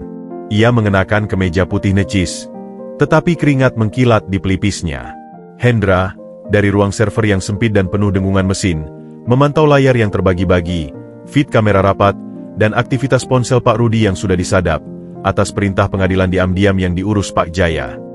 Rapat dimulai. Pak Jaya, dengan suara berat namun jelas, memaparkan slide demi slide, grafik pengeluaran yang melonjak, invoice vendor fiktif, perbandingan harga material yang tidak wajar. Setiap poin seperti pukulan palu. Wajah para direktur lain berubah, ada yang terkejut, ada yang menghindari tatapan. Pak Rudi berusaha membela diri. Semua ini ada penjelasannya. Fluktuasi harga pasar, kendala logistik di daerah, spek material yang dinaikkan klien. Tapi mengapa semua penjelasan ini hanya terjadi di proyek-proyek yang Anda kelola, Rudi? Potong Pak Jaya dengan dingin. Dan mengapa vendor-vendornya selalu terhubung satu sama lain, bahkan sampai ke vendor kopi perusahaan? Saat kata vendor kopi disebut, Mata Pak Rudi berkedip cepat ke arah Ibu Anya yang duduk di kursi sekretaris, di sudut ruangan. Ibu Anya menunduk, mengetik dengan gemetar. "Saya tidak tahu maksud Anda, Jaya," kata Pak Rudi, mulai kehilangan kesabaran. "Apakah Anda menyiratkan saya terlibat dalam percobaan pembunuhan keji terhadap Anda?" "Saya tidak menyiratkan apa-apa. Saya hanya menyajikan fakta. Dan fakta-fakta ini akan saya bawa ke kepolisian dan kejaksaan minggu depan, kecuali ada yang mau mengaku dan bekerja sama lebih dulu." Ancaman Pak Jaya terbungkus rapi dalam bahasa korporat. Pemantauan Hendra di ruang server menangkap aktivitas gila pada ponsel Pak Rudi. Ia mengirim banyak pesan singkat ke satu nomor yang sama, nomor yang sebelumnya terhubung ke Tony si sopir. Pesan out, situasi kritis. Audit membahayakan. Butuh tindakan cepat. Balasan, tenang. Jalankan plan B, alat sudah disiapkan. Pesan out, tidak bisa nunggu lama. Mereka bakal bongkar semua. Balasan, jam 3 sore. Basement parkir B2. Mobil Him. Plan B. Alat sudah disiapkan. Hendra merasakan adrenalin membanjiri tubuhnya. Ia segera menghubungi Pak Hari melalui radio internal. Ada komunikasi mencurigakan. Kemungkinan ada pertemuan atau transaksi jam 3 sore di basement B2. "Dimengerti. Tim kami akan bersiap," balas Pak Hari. Rapat berakhir dengan ketegangan yang tak terselesaikan. Pak Jaya menunda keputusan, memberi kesempatan terakhir bagi yang bersalah untuk mengaku. Saat semua peserta keluar dengan wajah muram, kamera menangkap Pak Rudi menarik Ibu Anya ke sudut koridor. Ekspresinya marah, tetapi kata-katanya tak tertangkap audio. Hendra keluar dari ruang server dengan menyamar sebagai teknisi AC. Ia melihat Clara menunggu di ujung koridor. "Dia akan bergerak," bisik Hendra. "Jam 3 di basement." Clara mengangguk. "Ayah sudah tahu. Tim keamanan dan beberapa orang terpercaya dari Satpam sudah di posisi. Kita akan menyergap." Pukul 14.55. Basement parkir B2 sepi, hanya berisi mobil-mobil tua dan kendaraan operasional. Lampu neon memberikan cahaya kehijauan yang suram. Hendra dan Clara bersembunyi di balik sebuah van operasional yang sudah diposisikan, ditemani dua anggota tim Pak Hari. Mereka memantau melalui kamera kecil yang dipasang di pilar. Tepat pukul 15, sebuah mobil sedan hitam tanpa plat masuk perlahan, berhenti di dekat pintu tangga darurat. Dari dalam keluar seorang pria berjaket hoodie, wajahnya tertutup masker dan topi. Bukan Pak Rudi. Beberapa detik kemudian, dari arah lain, Pak Rudi muncul. Ia berjalan cepat, kepala menunduk. Keduanya bertemu di dekat mobil. Pria berhodie menyerahkan sebuah tas sport kecil. Ada suara gemerincing logam samar dari dalam tas. "Ini yang terakhir," kata pria berhodie dengan suara serak. "Pastikan tidak meninggalkan jejak seperti kemarin." "Jangan khawatir. Setelah ini, semuanya akan selesai," jawab Pak Rudi, suaranya tegang. Ia mengambil tas. Saat itulah, Pak Hari memberi sinyal. Lampu sorot dari beberapa titik langsung menyala, menerangi dua pria itu. Suara trompet Satpam berbunyi. "Berhenti, Satpam. Tangan di atas kepala." Pria berhodie langsung bereaksi cepat. Ia mendorong Pak Rudi dan berlari ke arah tangga darurat. Dua Satpam mengejarnya. Pak Rudi terduduk lemas di dekat mobil. Tas sport masih tergenggam di tangannya. Tim mendekat dengan hati-hati. Pak Rudi tampak shock. Wajahnya hancur. Tas itu disita. Isinya membuat bulu kuduk Hendra merinding. Sebuah pistol kecil berkaliber 22, sebuah botol kecil berisi cairan tak berwarna, dan segepok uang tunai. Ini bukan milikku," bercucuran keringat dingin Pak Rudi. "Aku dipaksa. Mereka mengancam keluargaku." "Siapa mereka?"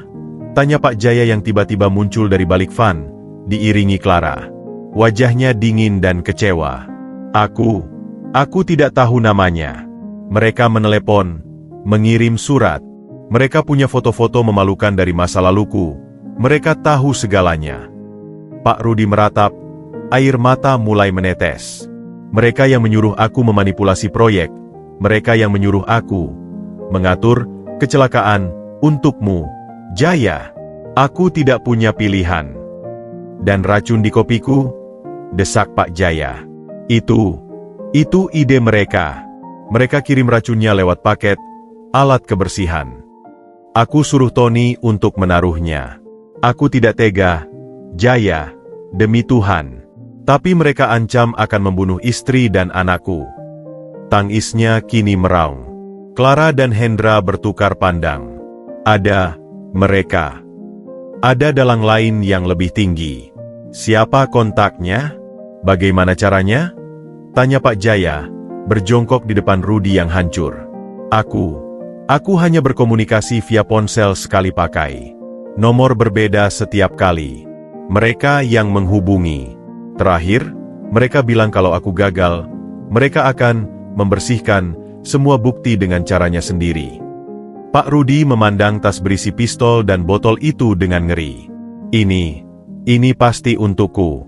Mereka mau membungkamku. Jerat telah dikencangkan, tetapi justru menjerat mangsa yang lebih kecil dari yang mereka duga. Pak Rudy mungkin adalah pelaku, tetapi dia hanyalah pion yang ketakutan. Ada tangan tak terlihat yang menggerakkan semuanya. Seseorang yang punya akses dan informasi yang bahkan lebih dalam dari seorang direktur keuangan. Polisi yang sudah dihubungi sebelumnya tiba. Pak Rudy ditahan dengan tuduhan percobaan pembunuhan dan penggelapan. Pria berhodie berhasil ditangkap di lantai dasar. Ternyata seorang preman bayaran yang tidak tahu siapa yang menyewa dirinya. Malam itu, di penthouse, tim inti berkumpul dengan suasana muram. Mereka menangkap pelaku, tetapi merasa belum menang.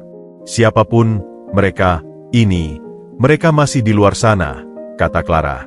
Dan sekarang, karena kita menangkap Rudy, mereka akan semakin waspada, atau semakin nekat.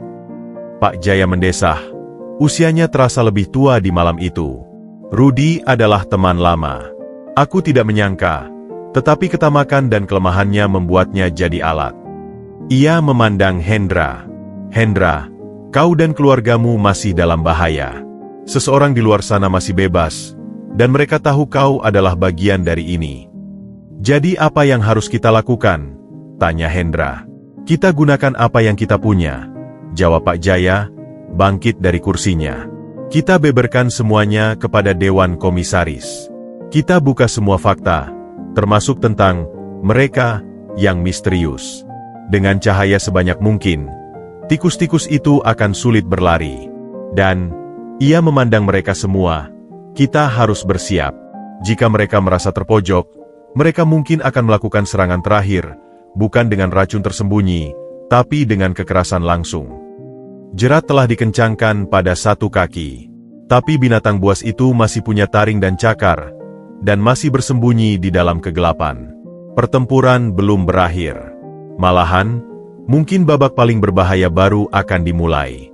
Ketenangan pasca penangkapan Pak Rudy hanyalah ilusi. Selama 2 hari berikutnya, perusahaan bergumul dengan gempa politik internal. Pengumuman pemecatan Pak Rudy dan penyerahan kasus ke pihak berwajah membuat suasana mencekam. Setiap departemen berbisik-bisik, saling memandang dengan kecurigaan. Siapa berikutnya? Siapa yang bersekongkol? Hendra, yang statusnya secara resmi masih cuti sakit, namun diam-diam tinggal di penthouse dan kadang menyusup ke kantor, merasakan getaran ketakutan yang berbeda. Bukan lagi ketakutan pada dirinya sendiri, tetapi pada sesuatu yang lebih besar, lebih tak berbentuk. Mereka, yang disebut Pak Rudy belum menampakkan diri, dan itu justru lebih mengerikan. Pak Imam dan tim forensiknya bekerja tanpa henti, mencoba melacak komunikasi anonim yang dipakai untuk mengatur Pak Rudy. Jejaknya selalu berakhir di server luar negeri, atau nomor burner yang sudah hancur. Profesional. Sangat profesional. Clara fokus pada sisi bisnis. Dengan akses penuh setelah kejatuhan Pak Rudy, ia menyelami jaringan vendor yang mencurigakan. CV Aroma Jaya, vendor kopi, ternyata memiliki anak perusahaan yang bergerak di bidang pengelolaan limbah kimia. Sebuah izin yang sangat spesifik dan mahal. Limbah kimia. Gumam Clara saat menyajikan temuan itu di penthouse. Termasuk sianida.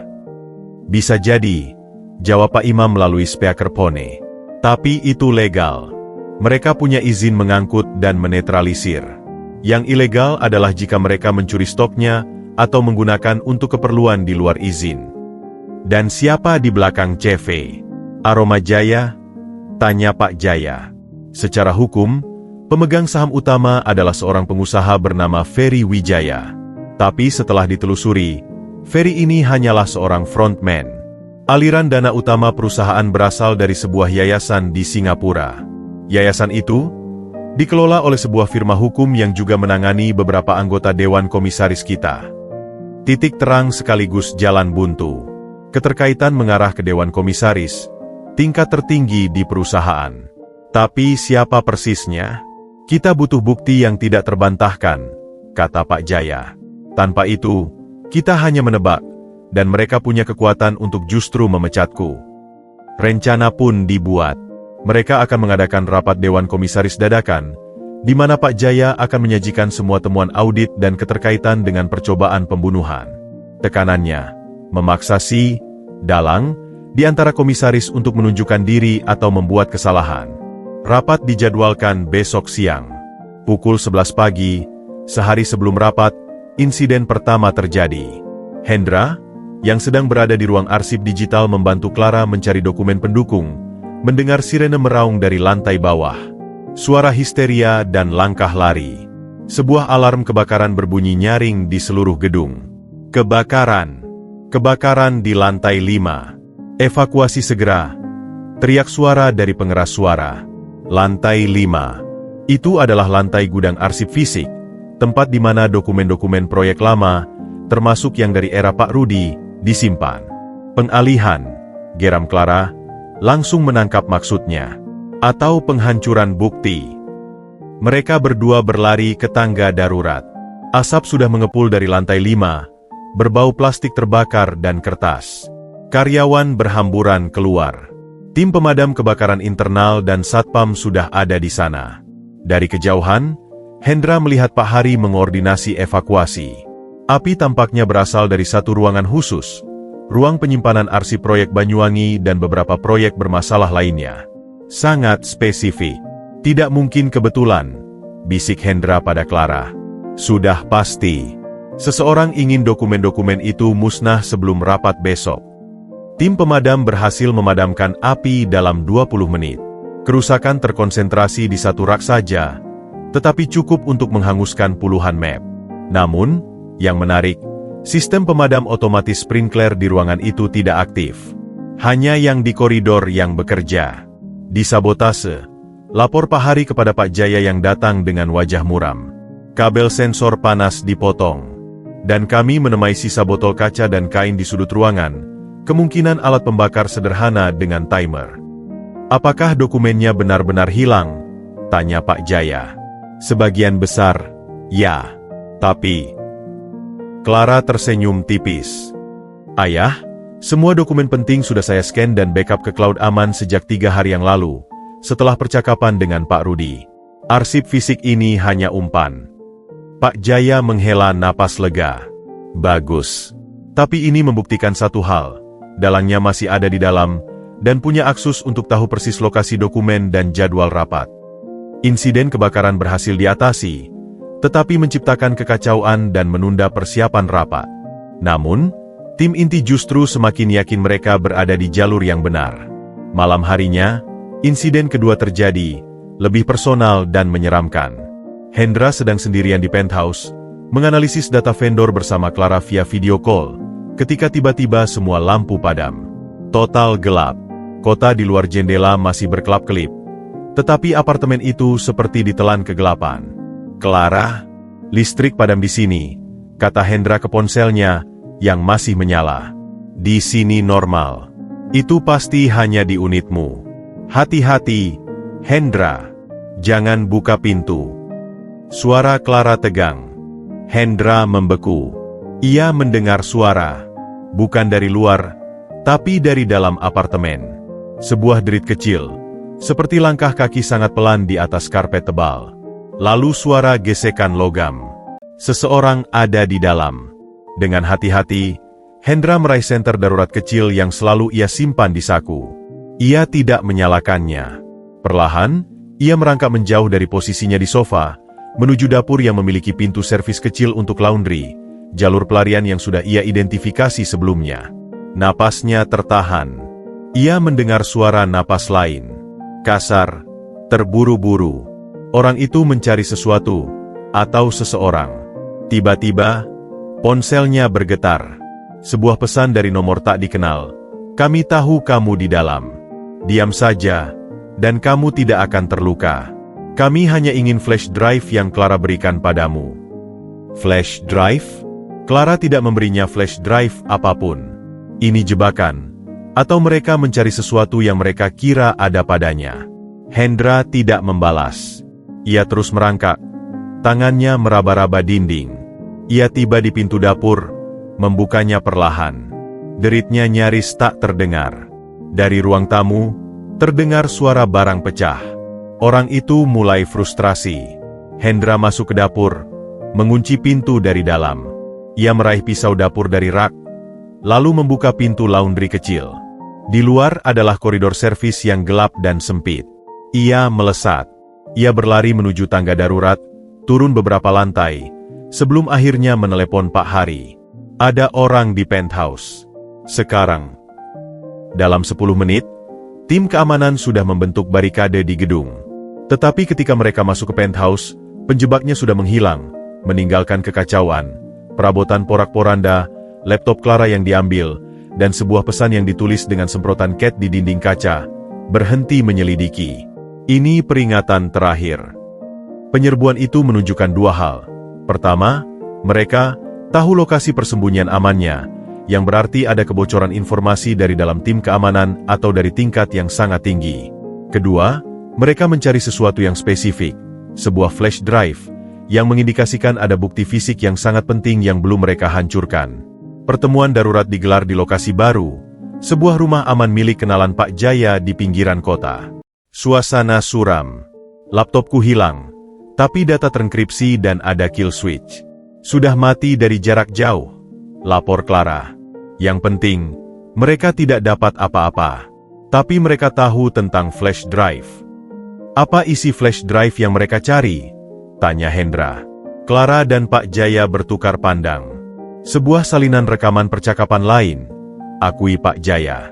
Rekaman yang tidak pernah kita bahas. Rekaman antara aku dan salah satu komisaris, Bapak Hendrik Lim, 3 bulan yang lalu. Dalam rekaman itu, dia secara halus menyarankan agar aku melunak dalam audit dan mengingatkan aku bahwa kesehatan di usia senja lebih penting daripada idealisme. Ancaman terselubung, gumam Hendra. Tepat. Dan rekaman itu ada di flash drive yang sekarang disimpan di brankas bank. Hanya Clara dan aku yang tahu lokasinya. Tapi mereka pasti menduga kita punya bukti terhadap salah satu komisaris. Jadi, dalangnya mungkin adalah Hendrik Lim, seorang komisaris senior yang punya hubungan bisnis luas dan dikenal dekat dengan beberapa vendor mencurigakan. Tapi, sekali lagi, tanpa bukti lebih kuat, mereka tidak bisa berbuat banyak. Rapat dewan besok harus tetap jalan, putus Pak Jaya. Tapi kita ubah strategi. Kita tidak akan langsung menyerang. Kita akan memancing. Kita akan sajikan temuan audit, tanpa menyebutkan kecurigaan percobaan pembunuhan atau rekaman. Kita lihat siapa yang paling gelisah, siapa yang paling ingin mengalihkan pembicaraan. Dan kita pasang perangkap, tambah Clara. Kita sebarkan informasi palsu bahwa flash drive itu akan dipindahkan dari brankas bank besok siang, jam yang bersamaan dengan rapat. Jika dia dalangnya, dia akan mengalihkan perhatian atau mengirim orangnya untuk mencurinya. Dan kita akan siap. Rencana itu berisiko. Tapi itulah satu-satunya cara untuk memancing ular keluar dari sarangnya setelah insiden kebakaran dan perampokan gagal mengalihkan perhatian mereka.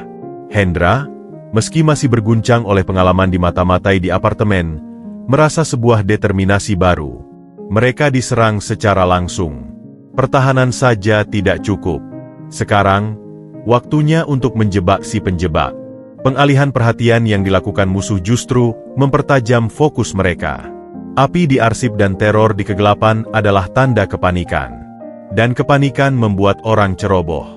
Besok, di ruang rapat dewan yang megah, perang psikologis akan dimainkan. Dan Hendra akan berada di sana, bukan sebagai OB, bukan sebagai asisten, tetapi sebagai bagian dari tim yang akan menentukan masa depan perusahaan, dan mungkin mengungkap wajah asli dari mereka yang telah meracuni kopi dan mengancam nyawa. Rapat Dewan Komisaris PT Makmur Sejahtera pada siang itu adalah panggung sandiwara dengan taruhan tertinggi.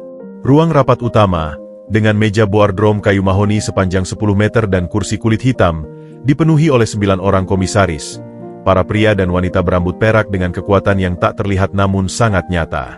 Pak Jaya duduk di kepala meja, dengan Clara di sampingnya sebagai notulen. Hendra, dengan pakaian satpam yang disamarkan, berdiri di dekat pintu darurat di belakang panel kayu, menjadi mata dan telinga tersembunyi. Di tas pinggangnya, sebuah perekam dan alat transmisi langsung ketimpa Hari yang standby di luar. Strateginya sederhana. Pak Jaya mempresentasikan temuan audit yang telah disederhanakan, hanya menyoroti penyimpangan keuangan tanpa menyebutkan percobaan pembunuhan atau menunjuk langsung ke siapapun. Sementara itu, informasi palsu tentang pemindahan flash drive bukti dari bank jam 2 siang telah bocor secara halus melalui saluran yang diperkirakan dimata-matai. Presentasi berjalan tegang. Angka-angka kerugian besar diproyeksikan di layar. Komisaris Hendrik Lim, pria berusia 65 dengan kacamata bifokal dan senyum tipis yang nyaris permanen, duduk tepat di seberang Pak Jaya. Dia menyimak dengan tenang, sesekali membuat catatan. Tapi Hendra, dari celah pengintainya, melihat sesuatu yang lain. Jari telunjuk Pak Hendrik mengetuk-ngetuk meja dengan ritme tak beraturan. Sebuah ketukan sandi? Atau tanda gelisah? Saat presentasi memasuki bagian tentang penyimpangan dalam pengadaan material dari vendor terkait, Pak Hendrik akhirnya bersuara. Jaya, data ini sangat menarik, tapi saya rasa kita perlu melihat konteks yang lebih luas, ujarnya dengan suara halus namun penuh wibawa. Kondisi pasar saat itu, tekanan dari investor, terkadang keputusan bisnis harus diambil di area abu-abu untuk menyelamatkan perusahaan yang lebih besar. Area abu-abu, Hendrik? Balas Pak Jaya, menatapnya langsung. Menurut saya, yang ada hanyalah hitam dan putih. Uang perusahaan hilang, proyek bermasalah, dan ada upaya sistematis untuk menutupinya. Bahkan, ia jeda dramatis, sampai ada upaya untuk membakar bukti-bukti fisik. Suasana ruangan mendadak beku. Semua mata tertuju pada Pak Jaya. Kebakaran di lantai 5 bukan kecelakaan, lanjut Pak Jaya. Itu upaya penghancuran bukti. Dan saya yakin, orang yang melakukannya ada di dalam perusahaan ini. Tuduhan itu menggantung di udara. Pak Hendrik tidak bereaksi berlebihan. Dia hanya mengangkat alisnya. Fakta yang serius. Tapi, Jaya, tanpa bukti yang jelas, menuduh seperti itu bisa merusak kepercayaan dan stabilitas perusahaan. Kata stabilitas, dia tekankan. Ancaman halus. Saat itulah, ponsel di saku Pak Hendrik bergetar sekali.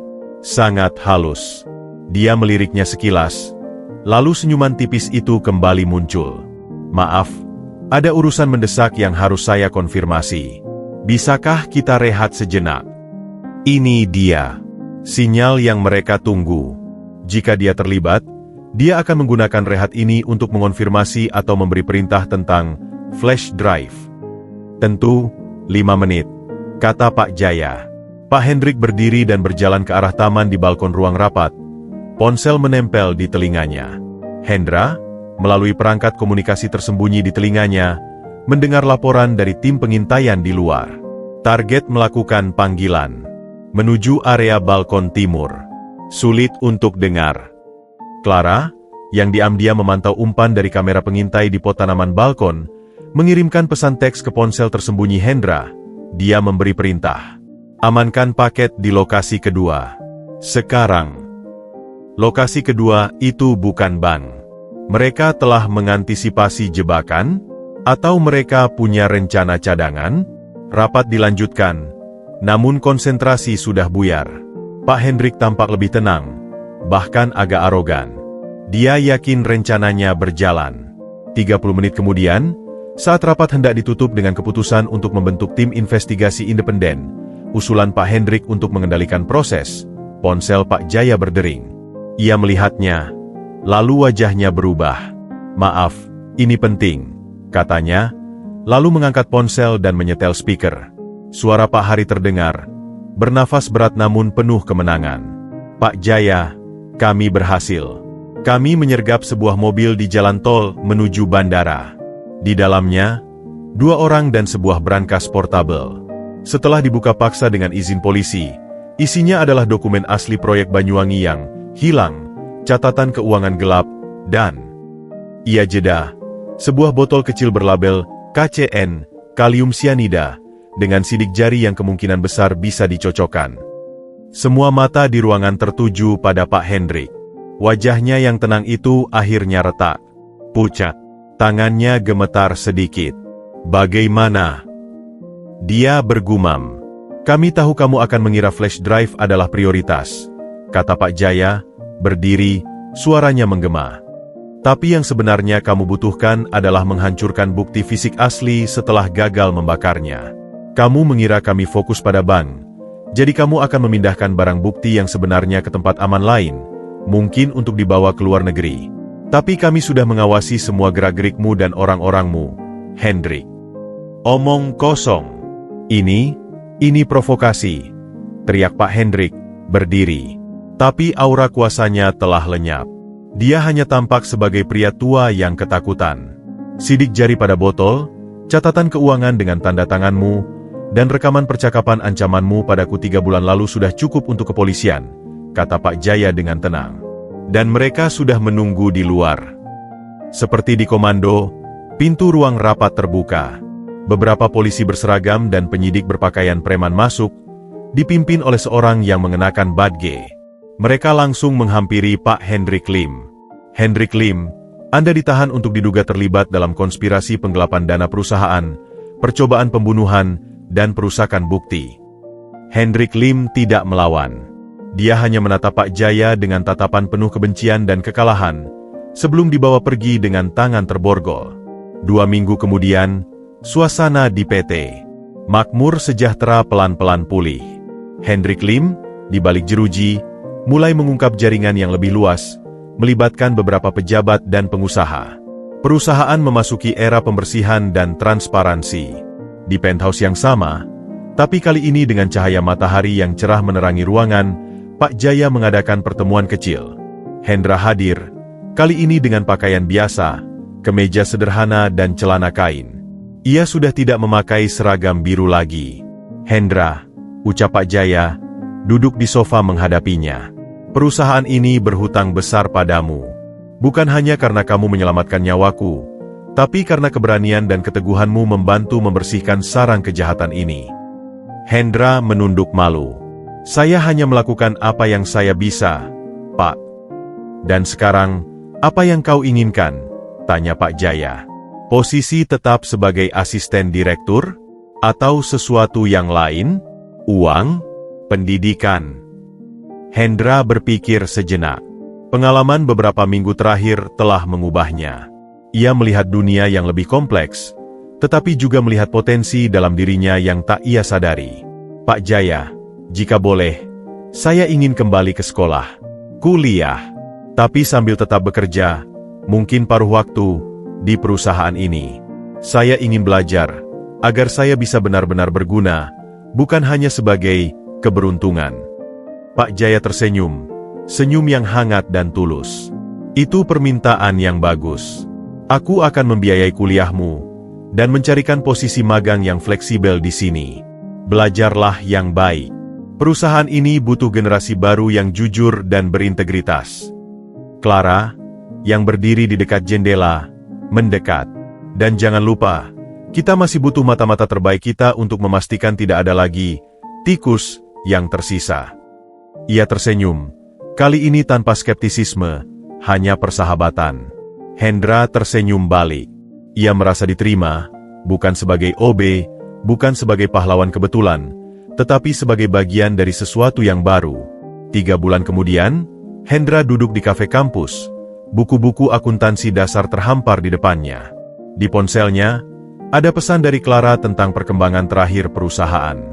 Juga pesan dari ibunya di Banyuwangi, yang kini hidup lebih tenang dengan tambahan jaminan keamanan dari perusahaan. Dia memesan secangkir kopi.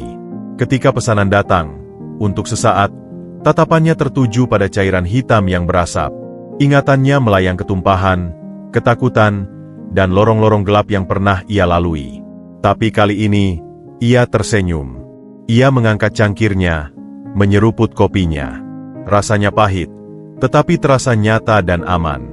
Racun telah dibersihkan, baik yang ada di dalam cangkir, maupun yang meracuni hati dan perusahaan.